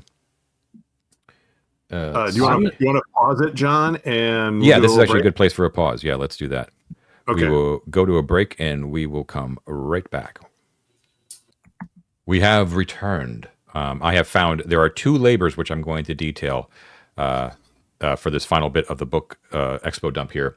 They are the 2 labors that actually reference the site at which you are at right now, the actual plateau atop Burdock's, overlooking Burdock's Valley, that has to do with actually the city of Arden Vul, or the site where it is. Ted correctly guessed that the name, the River God, is actually referring to the Swift River. So indeed, the 7th labor, known as the River God, Vul. So to be clear, Vul is like the magic user partner of Arden, both the adventuring partner, but also the lover. To be clear, when I say partner, they actually were companions in an intimate way. So Vul discovered a magically active area atop and within an enormous cliff from which poured a violent waterfall. This is the future site of Arden Vul. Arden and Vul scaled the cliff and investigated the site. Vul attempted to construct a tower by the river, but the river kept shifting location and destroying his work. The pair determined that a water elemental inhabited the lower reaches of the river. They banished it and seized the enchanted giant Triton shell that had kept it imprisoned in this location. Take of that what you will. Intriguing. And then the other one that has to deal with this site is the last labor, the 11th labor. The dragon's egg. Seeing the new settlement at Arden Vul as a threat, an ancient red dragon and its partner began to attack the Arcontian settlers there. Since the dragons were breaking what is known as the Compact of Aeneas. This is an Arcontian Empire founding myth known as the Compact of Aeneas, which is a compact between humans and dragons, just so you're aware. Arden and Vul were sent to handle the situation.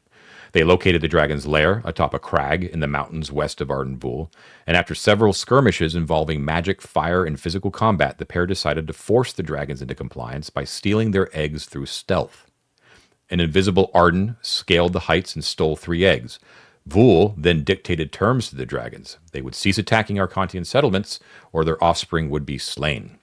If the parents agreed, the offspring would be raised within the empire, and according to the Compact of Aeneas, when the parents agreed, Arden and Vul brought 2 of the eggs to the emperor in Arcontos. The 3rd egg disappeared. Ooh. Mm-hmm. Wait, so they betrayed the dragons? They stole the eggs anyway? That was part of the deal. Yeah, it's part of the deal, yeah. He explained it. That they would not get the eggs back. They would be held hostage or destroyed, depending on the answer of the dragons. Oh, right. Okay. Well, that's kind of mean. Yeah. A little bit. And the 3rd egg disappeared. The 3rd egg, did it disappear, or is it Krastorowicz or whatever his name is? Well, the dragon, the ancient red dragon and its partner were red. Our dragon is what? Green. Oh, okay. All right. Interesting. Very, very interesting. Mm-hmm. So nothing about any giant ruby thrones or anything, right? Nothing about any giant ruby thrones. And Where I the believe that's it, right? No. Canticle of Revelation. Oh, the Canticle of Revelation. Very good. Yes. All right. Give me one moment. Yes, the Canticle. Canticle of Revelation. Okay. All right. Mithric. Go figure. The author's name is Berenice the Chanter. Berenice. It's Codex. 8 by 12 by 4, 5 pounds. It's made out of, it has white and black cowhide bindings. It's worth 100 gold. It's one of the main liturgies of the ancient cult of Thoth. And it enjoins the recitation of a complex set of Thothian precepts followed by poems and chants celebrating Thoth's role in revealing language, magic, and knowledge to humans. So you have a feeling that this is one of the 111 that were detailed in the undecipherable texts, right? But this one is actually written in Mithric and can be deciphered. If we were to put the 2 next to each other and work from the assumption that they are very similar in their descriptions, would it, is there enough there that we could start to translate this unknown language? Unfortunately, or is that no. Yeah. Okay. Yeah. Like a what's that? Oh my God, I'm embarrassed. I can't think of the name of it. The tablet, the Rosetta Stone. Oh, right. Kind of thing, right? Yeah. Unfortunately, not. One thing you could probably, when you attempt to do that, you could probably tell that it is. It's not like they're the same text in different languages. It's like it's what I mean. Like it's different words. It's a different presentation of the same sort of ideas. Okay. Yep. All right. So Awesome. that's what you have gleaned from all of those works. It's a lot of information. It's a ton of stuff. Yeah. Wow. So that's like, okay, so just to set the stage here, John, we've spent the last 3 days reading spell books and reading this library and loafing around the inn and generally resting and putting our feet up and drinking the beer and eating all the pretzels at the bar. Yes. So at the we called 3 days because that's how long it would take mechanically for Onward to actually be able to use read magic to get all of his spells and scribe them. So when we pick up, it would be the idea would be like to start the delve, to leave the inn to wherever you guys decide to go would be the morning of the 29th. Okay. Would be the most logical time. Like you technically could leave on the evening of the 28th, but you probably wouldn't. Right. So is there at this point? So we could still go back in time to before you read the books and kind of tell me, like, Right. you know, besides reading the books, although I should be clear, that does take up a lot of time. Like, it's a lot of books. So you're not just free to like go into like super deep schemes or anything like that. But with that said, you do have 3 days of downtime. Is there anything else you would like to do before the morning of the 29th? We need to roll Yost's hit points. Ah, okay. Let me bring up the thing here Likewise for Samantha. for Samantha As as a well. Okay. Here, he rolls a D12. No, that's not it. D8, right? Who is this? Yost? It was a Yost. D8. Yes. D8. I am ready All when right. you are. It's got to be a Okay. really big D8 though. Yeah. Yeah, I'm going to find the Hefty. biggest, baddest red D8 I can roll here. Oh, lame. I rolled a Three. 3. But All right, well, Yost gets a +2 from Khan, so it's actually a 5 added right. to his hit points, which is already 18. So that's pretty nice. So he's got 23 now. 23 HP. Sounds good to me. I mean, Onward. it's no Niall, but Nah, it's no Neil, that's for sure. Oh, well, how many? Whoa. Beside himself. Whoa. Why? Onward. Samantha, Why how many gotta is do me like that? how many does Samantha have right now? Samantha currently has 10 HP, and she also has a D8, so I will roll 1 as well. She also has 16 con. So Okay. She gets a +2. let's see how Plus this 2? goes. Yeah, +2. I think so. Yeah. I'm ready. okay. Yeah, +2. So Ooh. that's a 5, 5. 7 extra. So we are now at 17 HP. That's Not great. too shabby. Very good. Good for her. All right. All right. No one else is leveled up, right? That's at least going on the right. Okay. Anything else you want to do? Well, aha. Well, yeah. There are a couple little things. So, yeah, we're very keen, especially Avaricios is very keen to see and kind of see if he can diffuse maybe a little bit of the tension at the broken head. You know, his the prank that he pulled was meant to be kind of. It was a good one. It was meant to be kind of a little dig, a little something to keep his these potential maybe adversaries. You know, they showed a little bit of sketchiness. You know, just to keep them kind of on their toes and keep them guessing. But it kind of started a war a little bit, or at least the preparations for one. Goblins are dying everywhere. All these people are around. You know, they're talking about selling the place, Yes. And the voice in your head is delighted by all of this. So yes. So the other voice in my head wants to have an inn to come back to. Right. Yes. This is the Avaricios voice. Yeah. Right. So they're having a little chat. Uh-huh. So he comes up with an idea that's both a little bit of extra fun, but the intention is to try to sow some confusion and misgivings on their part, or at least on the parts of Estelle and Kronos, to make them wonder, is this really Wick Trimmer who did this, or something else? Okay. So as part of this, the first couple of days, you know, like while we're studying, especially going into the evening, Avaricios pays attention, especially at night, in terms of like what patterns the guards, the Wine Dark cohort, are making in their rounds around the inn, just to get a sense of like how, you know, often the rounds are outside. Because he has a little plan to go out by the stables, where he's seen some stuff there before. Mm-hmm. So does it seem like at some point in the evening there is a small window of, you know, a few minutes? Sure. Yeah. Okay. Mhm. All right. So in conjunction with his friend Onweir. Okay, Onweir. This is what we're going to do.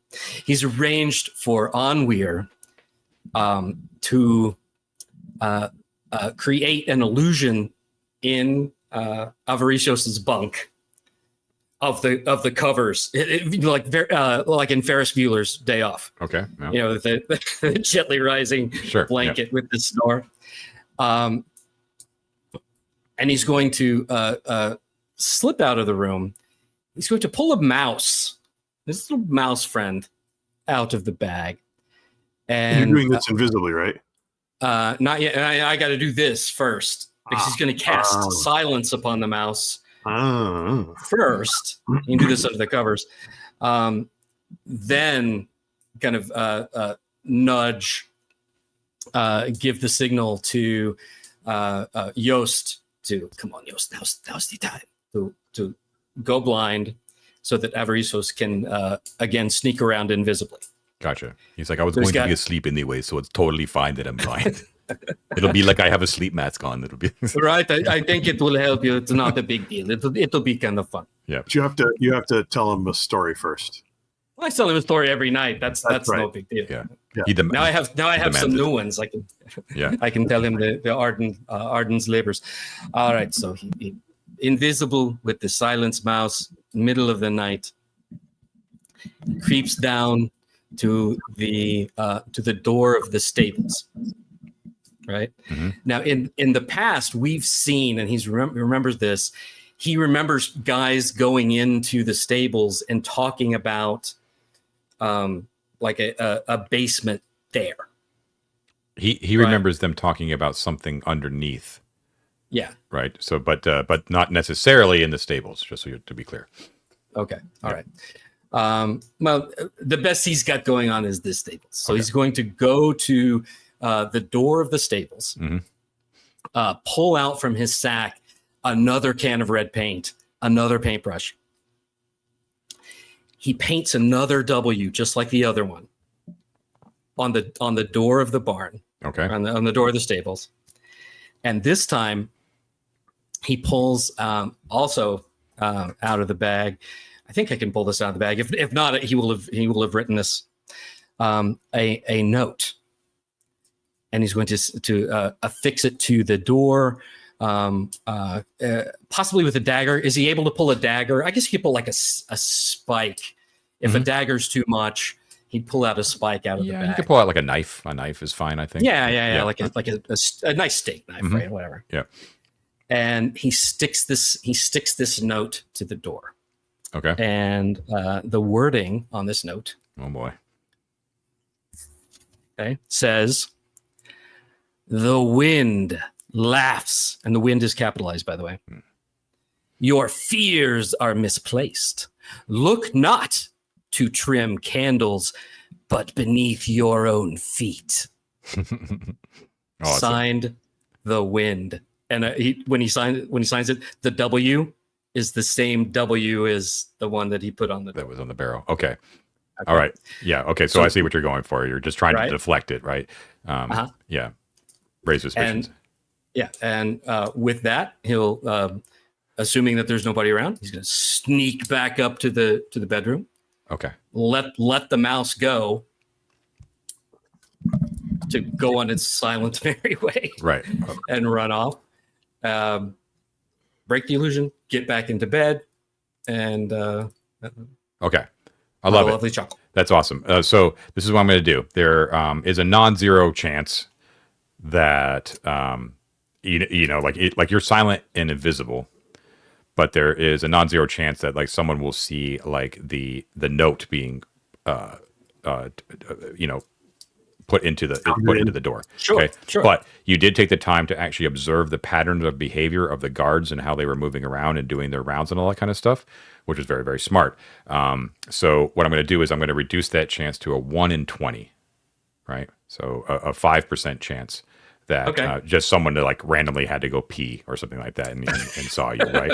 Yeah, that's fair. Okay. So just to say like they're, it's not total clear sailing. Let me get the dice up here real quick. And let's roll that puppy. Here we go.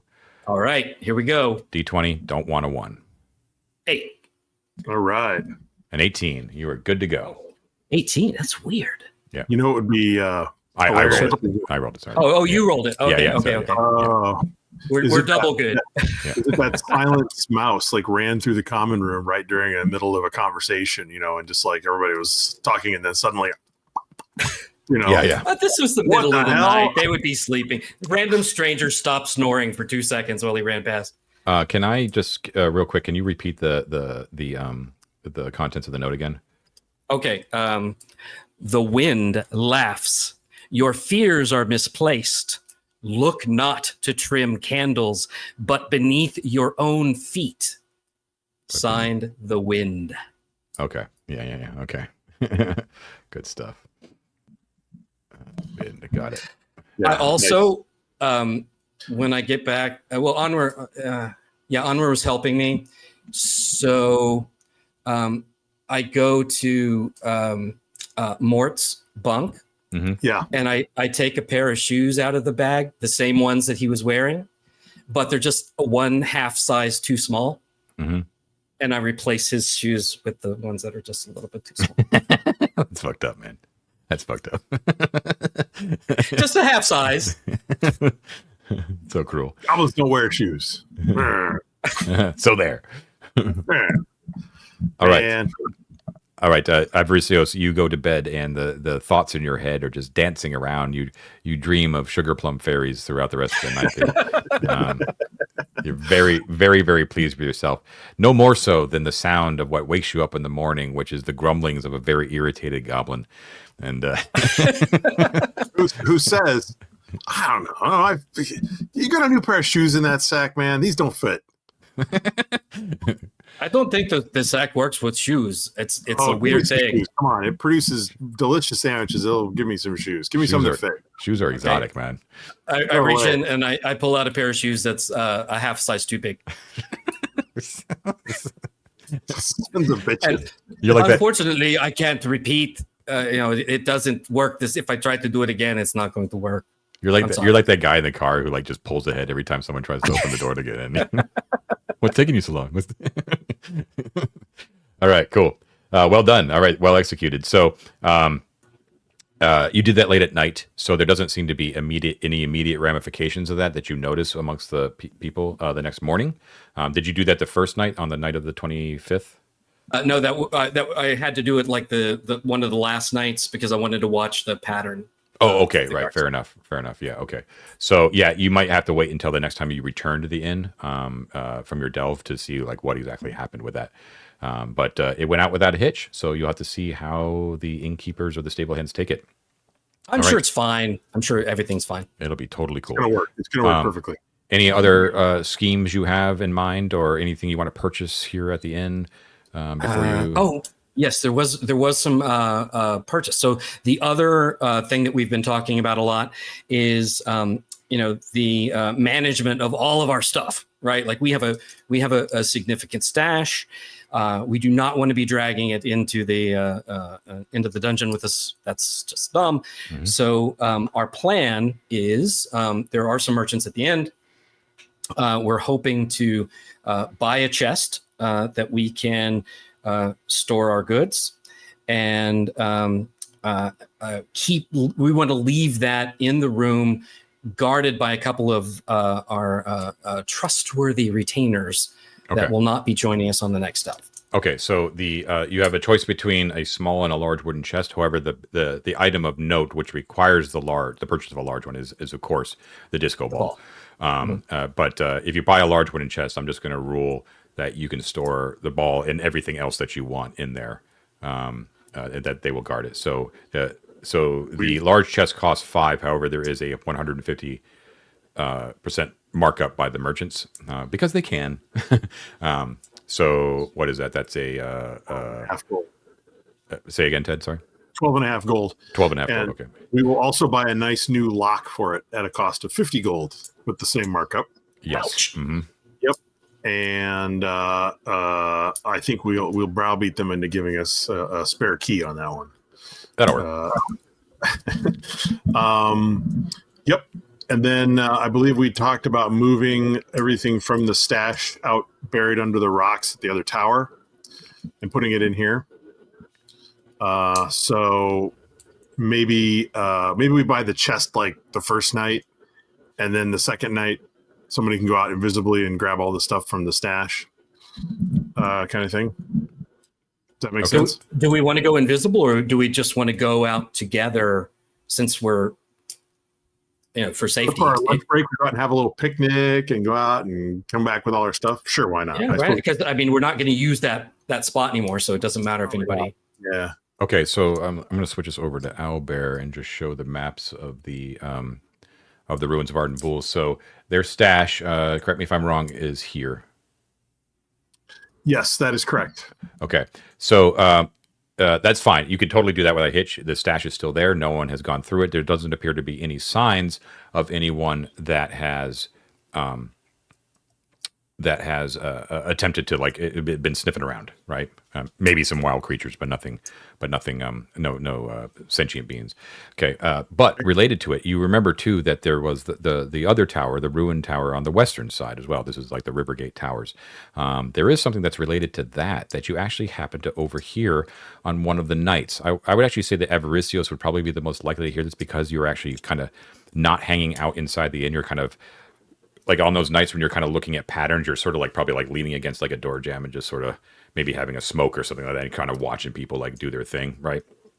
You overhear as you're watching the guards that a couple members of the Five Fingers are actually having a conversation one night near the stables when you're sort of planning out your little ruse there, Avaricios, talking to the guards Bickle and Francis. These are the same guards from long ago that you overheard talking in the stables about how they were silver coffer, right? The silver coffer in the Western Tower, that they were unable to bring back their poor friend Randall, who got trapped in some of the wreckage there, but not before they saw a skeleton holding a silver coffer in its lap amidst those ruins. Well, the Five Fingers have also heard about this tale of those poor guards and poor Randall, and you hear them talking to Bickle and Francis about it, and that they found Randall's remains in the ruins of the Western River Tower, but there wasn't much left to bury, so they were unable to bring anything. They weren't able to bring him back in order to be properly buried here, which Bickle and Francis are sad about. One of the people that's talking to Bickle and Francis is the tall, raven-haired, sort of vain woman, who you hear in the conversation. Her name is Tressa, Tressa, and she is a cleric of Mitra, who is basically like the main god, the most worshipped god. Let me get that real quick. Sorry, I don't have it on. But not the coolest god. Everybody knows that. Everyone knows the coolest god. Of course. Mitra is a lawful, in OSE a lawful god, but in D&D, AD&D a lawful good god.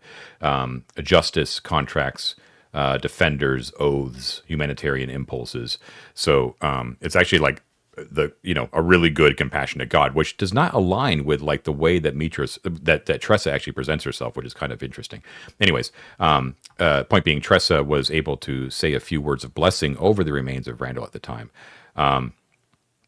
Now, after the guards leave, and it's generally seemed to be an act of compassion on the Five Fingers' part. Like, listen, we found your friend. We weren't able to bring him back, but we said some words of blessing. I'm so sorry for your loss. And they back off. As they back off, Avaricios, you can actually, you overhear those Five Fingers mention that they feel bad for the guards, but they do say that at least we were able to recover that silver coffer that was held by the skeleton. And they kind of get quiet when they talk, so you don't kind of pick up all the things, but you hear mention of 2 silver ankhs that they were able to find, and a tablet and this is a quote, that has that has the answers we've been searching for all this time. And they sort of smile at each other. Well, it looks like the invisible blade of Onweir is making another appearance very soon. And suddenly there's no chance of being allies with the Five Fingers. Well, to mitigate, to make you think a little bit, when you did overhear the Avaricios, where they were just talking amongst each other, they seem to show genuine sadness for the fact that they were not for the guards. Like they were compassionate for the guard for what happened to Randall. Okay, so they don't seem to be total dicks. They just have stuff that we want, which makes them in that neighborhood. Yeah. Okay. Now, if there's nothing else that you scheming wise, like so, now what I have from your guys' notes is that the retainers that are going with you are Njal, which is Everisios's, Yost and Codswallop, which are both of Mort's. Samantha is staying. Atticus is staying because Mike is not here. And Elizabeth, yes. Everisios's other one, right? So you are leaving the chest in charge of Elizabeth, Samantha, and Atticus, right? That doesn't sound like the smartest thing in retrospect, but we Sam can't will help keep it them on since the Mike's straight not and here. It's fine. They are this is exactly what retainers are for. One of the big things, right? So they are completely willing. You have hired them on. They're ready to do it. They're like, oh, we don't have to get into danger. We just have to sit here and watch this chest. No problem. We're good to go, boss. So I do need you. So you guys start to pack yourselves up. You do the commando montage, put the black paint underneath your eyes, and all that kind of stuff. You start to memorize your spells, and you get ready to suit up and go out. I do need you to pay everybody for those 3 days. One more thing that I was just looking over the notes that we didn't talk about. David, does Onweir still want to do his little costume routine, his ruse? We discussed maybe trying to give the impression that Isocritus was still alive. Did you still want to do that, or? I had not. I thought we were not going to do that, so I haven't fully considered the execution of this. Okay. So okay. No, if we're not going to do it, we're not going to do it. That's cool. It's not a bad idea, but I just had not really thought through the mechanics of how we would do that because I thought it was all right. Well, Avaricios hands you this little fake nose that he had pulled out of his bag for this occasion, and just gives it to you just in case you want to use it sometime in the future. Okay. So if we're going to head out on the 29th to go delving again, I need to not only pay the retainers, we also have to pay the inn. And so I think in the past we paid 18 gold for a suite for a week. That sounds about right. Yeah. So, and the suite can sleep how many? Is that enough for everybody? Well, there's no suite. There's a suite back in Gosterwick, but there's a private room is 3 gold per day. But that was in Gosterwick. You're right. Okay. You can rent it. So it's 3 gold per day, but it's 20 gold per week. But that's per person, right? But you can also just do a bed in the bunk, which is 1 gold per day, or 3 gold per week. Well, we need a room to keep the chest. The chest, yeah. Yeah. So you're gonna have to do a private room. The room can sleep 4, right? So Sam and Elizabeth could share a room. Yeah, that's fine. Yeah.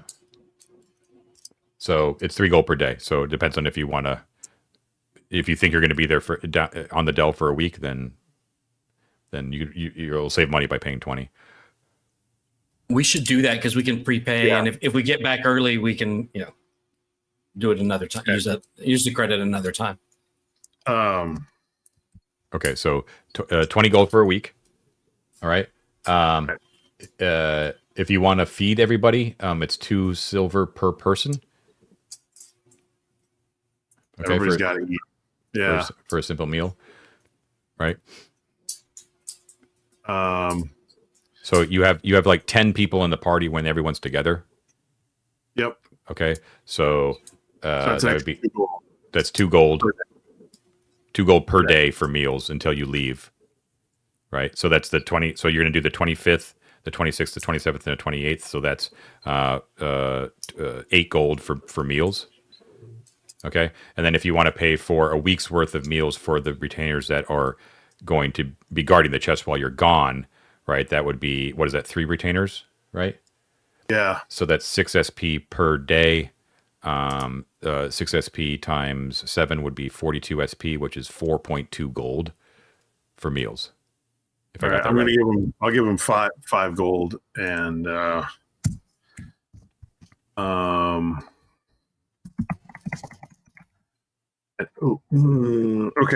okay, got it.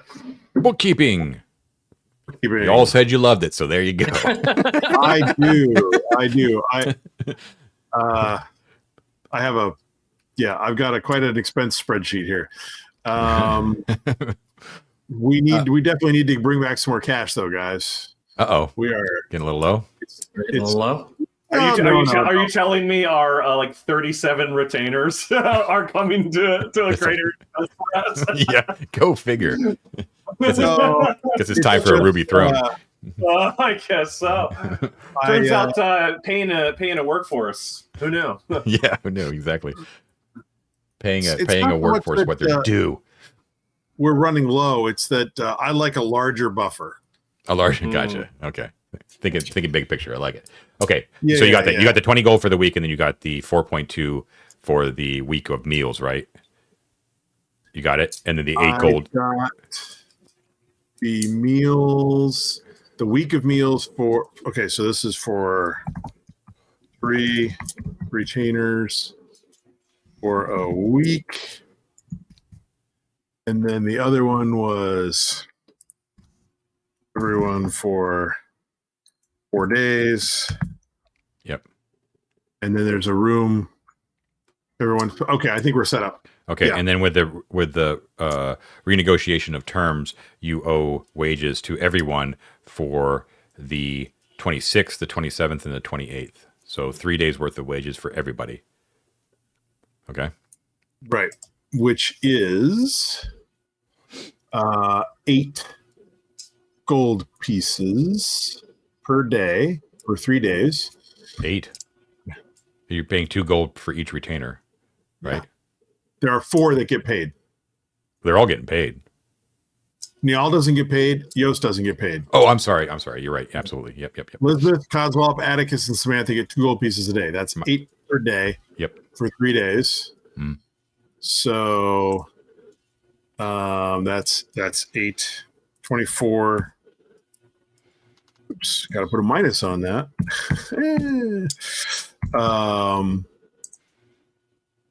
That so paid through the 28th. Okay. Good. All caught up. Yeah, out of my personal stash, just the coins that Avaricios has, he's going to give I'll say 15 gold to Niall, so that he's not just there with no money. Okay, that's cool. Yep, he appreciates I'll it. just mark it off my personal. Yeah, that's all right. There are a couple merchants over there. Maybe I'll do some shopping while there's some time. Yeah, everybody should have. You know what? Make sure you buy yourself a drink, huh? Toast Lycian while you do. Might as well. I've been losing weight. I'm gonna put on a little bit of beer belly. So there's so I don't want to spend too much time on it, but I want to make sure that you guys do have what you want.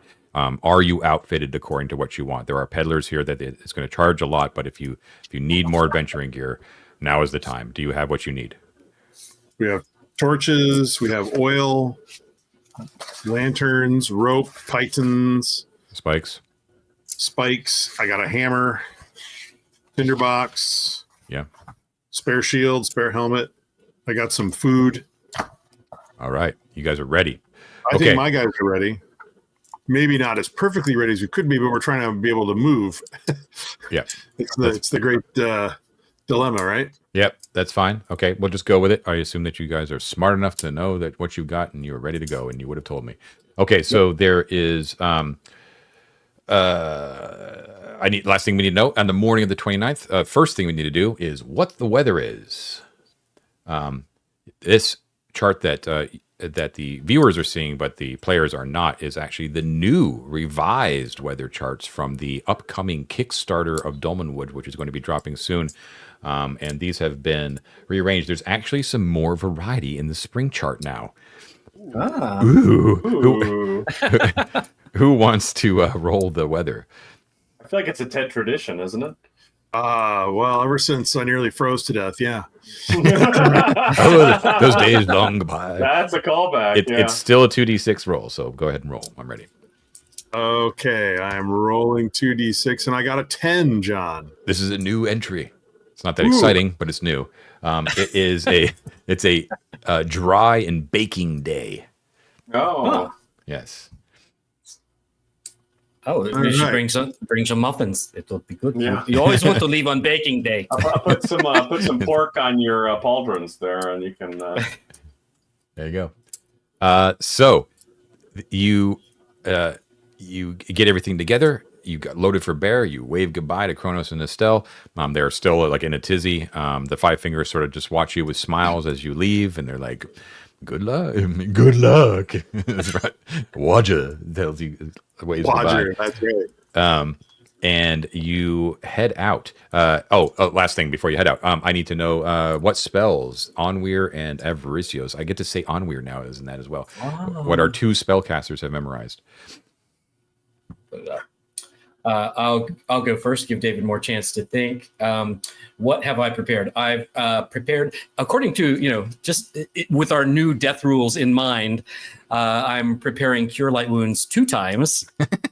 Okay. No reason. no reason at all. Sure. I'm also bringing Silence, and my other level 2. I'm gonna try out Bless this time. Oh, bless. No whole person. Okay. Ooh, All right. love it. Dig it. My choices are informative to the gang because 2 of them are new. It also occurs to me just now, I don't know how much of our lighting choice has fully converted to lanterns. I know, for instance, I only have a lantern. But sorry to rewind a little bit to purchasing, but it only occurs to me now that we may want to have torches instead with one of these spells. But okay, so I have memorized Cleophas's Look Away spell. I got to use the new goodies. And Cleophas's Look Away spell is a first level illusion. It makes it difficult to pay attention to a target. So when cast upon that target, basically like the target focuses away, like as if something's like catching their eye in a different direction, allowing you to be slip past unseen. It's effective on 4+4 HD targets, and above 4+4 they get a saving throw. Let's see, last 2 rounds +1 per level. Did I miss anything, John, on that? That was That's pretty basically fledgy, it. The key thing that kind of is like unsaid there is that, and I mentioned this to David in the on the tack-on effects. Oh, Mega Dave, is the fact that there is no upper cap to the power of the creature that can be affected. They beyond 4+4 gets a save versus spells, but if they fail it, they miss them as well. And that means that there is no upper level to that. That's a key part of that spell, right? It can affect the most powerful creatures. Their eyes would just sort of slip off of whoever it's on. So you could hide from Thoth. And Thoth has eyes everywhere, my friend. Why you got to go to the extremes, Who knows? Ted? Who knows? I mean, this becomes an existential question of the game later on. I'm sure. So that's one. Wait. What? One quick question on that. Can Onweir only cast that upon himself, or can he cast that upon someone else? I'm pretty sure someone else. What did you say? Sorry, I thought I was casting it upon the person who was looking away, not on myself sneaking by. Did I misunderstand that? I believe that's the case. Yeah, I never did give you the official wording for this, David. I apologize for that. It is the range is touched, so it has to be the creature touched. Touched. I missed that. Maybe that's a different choice. I mean, it sounds like if it's touch, it sounds like it's no. Hold on. The spell Yeah. makes it difficult for viewers to pay attention to the target. Yeah, okay. That makes more sense. So you cast it on the person, yeah. And then there's a little bit of fiat there too. There is for any creature that's above 4+4, the saving throw can be adjusted up or down based upon the circumstances and environment in which you're attempting to disappear into. So like if you're in a crowded like city street, it's like a lot easier to the creature would get like a major penalty to the saving throw, right? Gotcha. But if you were like standing right in front of them, alone, Yeah. then Plain they would get a white big bonus. You know what I mean? Yeah. But it's cool that it's versatile like that. Like you can cast on yourself. You can touch somebody else in the party. Yes. Yep. Does Oh, it yeah. have to be cast on a person, or can it be cast on an object? Creature touch. So it must be like Okay. a thing, a living creature. Yeah. Okay, cool. Although it does say why- creature, so it doesn't necessarily have to be. It could be like someone undead. You know what I mean? I would or think. donkey. Or a donkey. Yep. David, why were you concerned about light? Well, the second spell I plan to memorize is called the Bracteros effect, also first level illusion. I choose 3 light sources. Those light sources Are invisible to anyone but those within a 20-foot sphere. Avaricios Oh. may be familiar with this.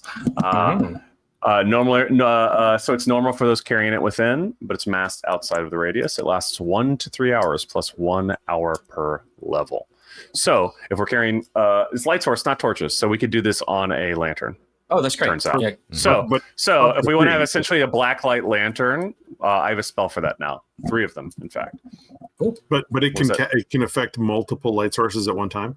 up to 3 simultaneously. So Yeah, maybe okay. we should stock up on some extra torches then. That's what David was saying. I mean, Yeah. Okay. I'll buy more torches then, John. Okay. If that's all right. So a bundle of 6 torches costs 1 gold, but that would be 2.5 3.5. Yeah. for 6. Okay. Yeah. Cool. Um, So those are my first levels. Yeah. Should I move forward or no? Yep. Did you need anything else? Okay. Just to rocket through this because I'm taking a while. Second level spells to memorize: improved phantasmal force. Pretty normal. We know how that works. And brain full of small spiders, nice. which is a second level illusion spell. It creates the sensations of spiders on or in the subject's head/brain. It costs them to whip around trying to clear the spiders. It is a -1 to all rolls and a half to movement. It lasts 3 rounds plus 1 round per level, and the range is 240 feet.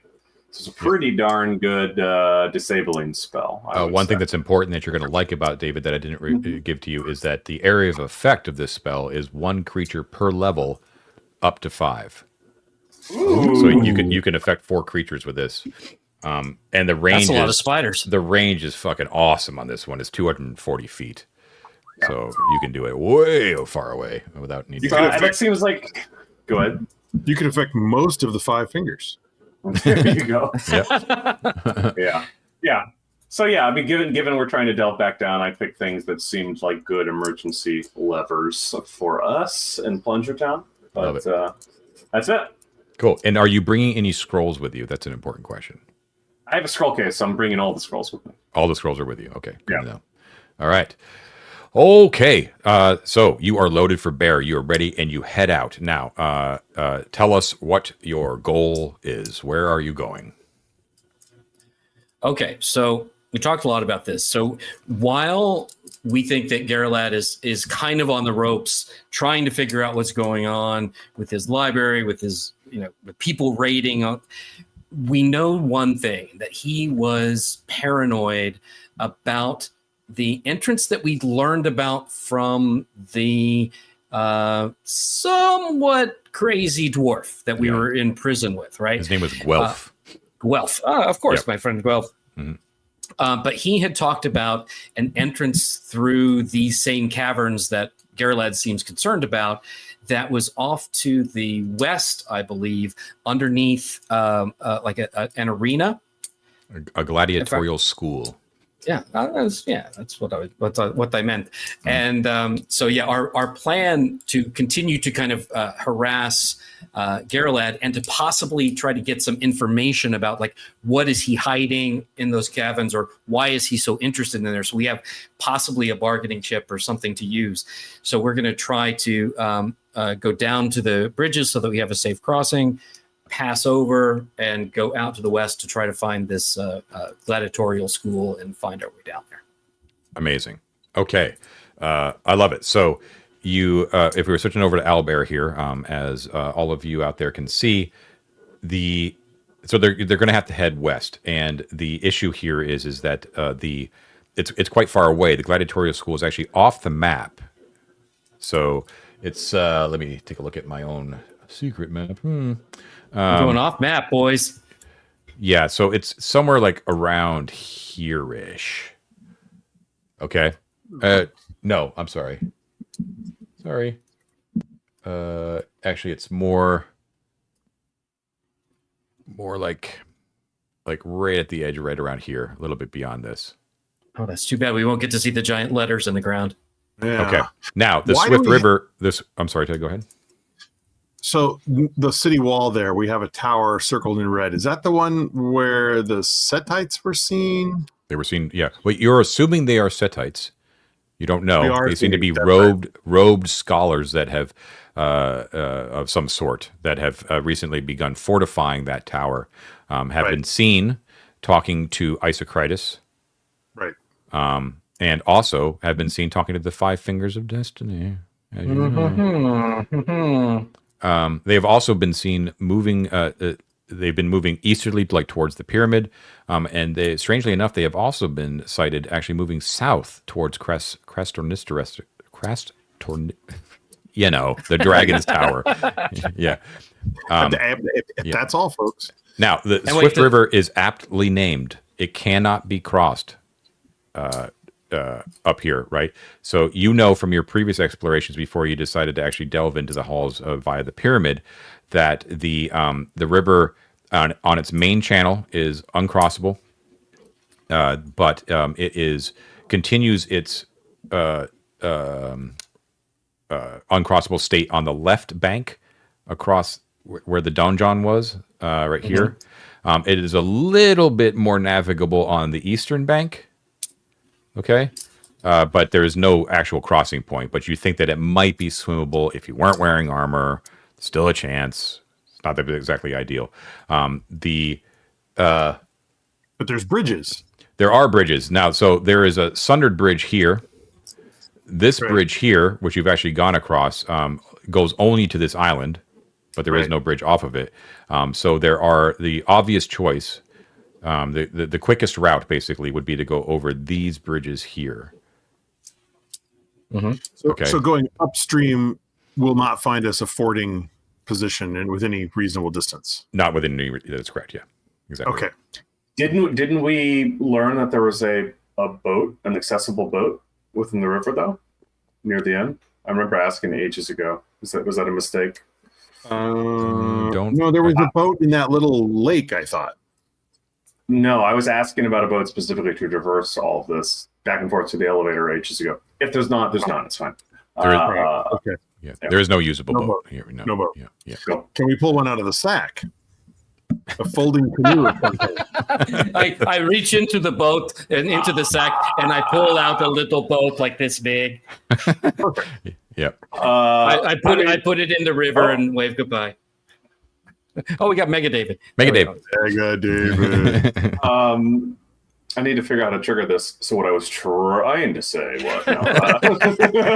That's amazing. Okay. That makes sense. Yeah. I mean, if you guys are nervous about going down there, I was just pitching a fording possibility, but I think that would probably be pretty difficult for us to do.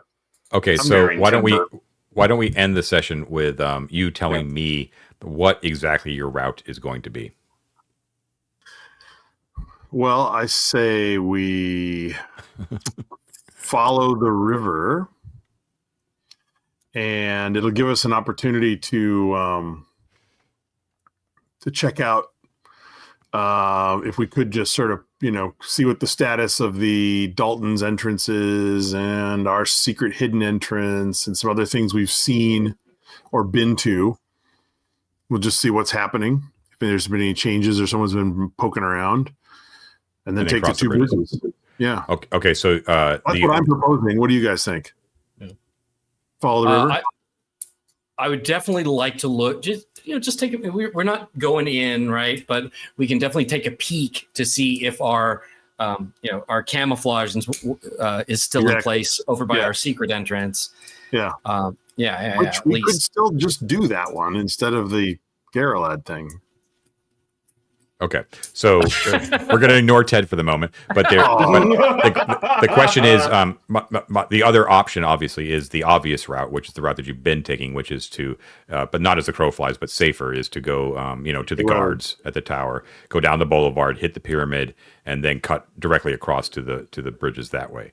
But but I totally get that you can cleave to the river. There's no chance of getting lost or anything like that, and you have all those sites that you can check out. Is that what we're going to go with? That's totally fine. I like that. I think that sounds cool. Okay, cool. Once you cross the bridges, are you going to go directly west to the point where let me get my little point here. If you look at the map for me real quick, this section right here is basically flattened rubble and it can be completely just passed over, right? Okay. So this would take a little bit of surmounting. This would take a little bit of surmounting. So you can basically hop over the river and just go whoop like that, and then head up to the gladiatorial school. But if you wanted to go as the crow flies, there's the fortified tower where there are people there. Uh-huh. But there is a passageway through. And there is also this dwelling here, which you have seen from, I believe, the top of the pyramid, is probably the most well-preserved structure in all of the ruins besides the pyramid itself. For some strange reason, it's some sort of long house, like an Arcantian villa of some sort. So there's some interesting things on the way, but there also might be increased danger. Do you actually want to come in contact with people, that sort of thing? So, do we want people knowing where we're going? Yeah, we do not. We do not. I say we come up this bridge and take this straight road right across. We can check out that little column thing there. Mm-hmm. Uh-huh. Cross the rubble and then hug the outside of the wall, trying to stay out of sight. Yeah, we should split off before we get too close to those towers and they'll see us. But right, but I mean, like if we're walking out in open field, we're more spottable than if we're walking right along the outside of the wall. Is there any reason we're not doing this at night? Because it's way more dangerous. All right. Nighttime does incur a increased chance of random encounters. There's beastmen about, and baboons and goblins, and you got to watch out for them. All right, yeah, up to you guys. Don't forget that I can occlude our light sources if we want to not have those sources be seen by anyone around us. I think that's better. We would travel through. If we were traveling at night, it would be pitch black, is all I'm saying. But I'm fine with doing daytime. I was just saying, if you're concerned about being spotted or interrupted or any sort of thing like that, that is a option. I mean, I don't think we need to get like wildly paranoid about us going to the gladiatorial school. People are out exploring Arden Vul. It's not weird. For sure. So just for my just so I know, are you actually planning to like for the first part of the journey stay on the river and just sort of take a look at those marked buildings, or are you actually going to like go investigate? I think just take a look and see if they seem disturbed, right? Like, gotcha. Okay. we didn't want anybody to find our secret entrance. Hopefully it's still undisturbed, just to so we get a sense of what's been going on. So I'm gonna move you guys forward just a little bit, and we're gonna leave it there, okay? Just so we can start fresh at an interesting point. Okay, so you head out, and you immediately take that sort of worn path that sort of crosses across the rubble, like right here, right? Mm-hmm. Barely seen, right? But this is early morning, so you start out at 8 a.m. And I have all of the what are you moving at? Are you moving at 90? I was assuming 90. All of my guys are 90. I'm 120 again, but anyone at 60? I'm at 90. Okay. Y'all is 90. Okay, cool. So it's going to take you about moving at 90 is going to take you 4 turns to get to this bridge right here. Okay, I'm going to tack on one more turn because of your just kind of quick checks at the other places. But you can easily see with a cursory investigation that they do not seem to have been disturbed by any other forces. Oh, that's great. Yeah. So you move past. You do see that there is definitely like areas that have been trampled with many footprints. You're attributing that mostly to the vast majority of the footprints appear to have been goblins. Ah, Okay, and their shoes went. there is a smattering of beastmen as well.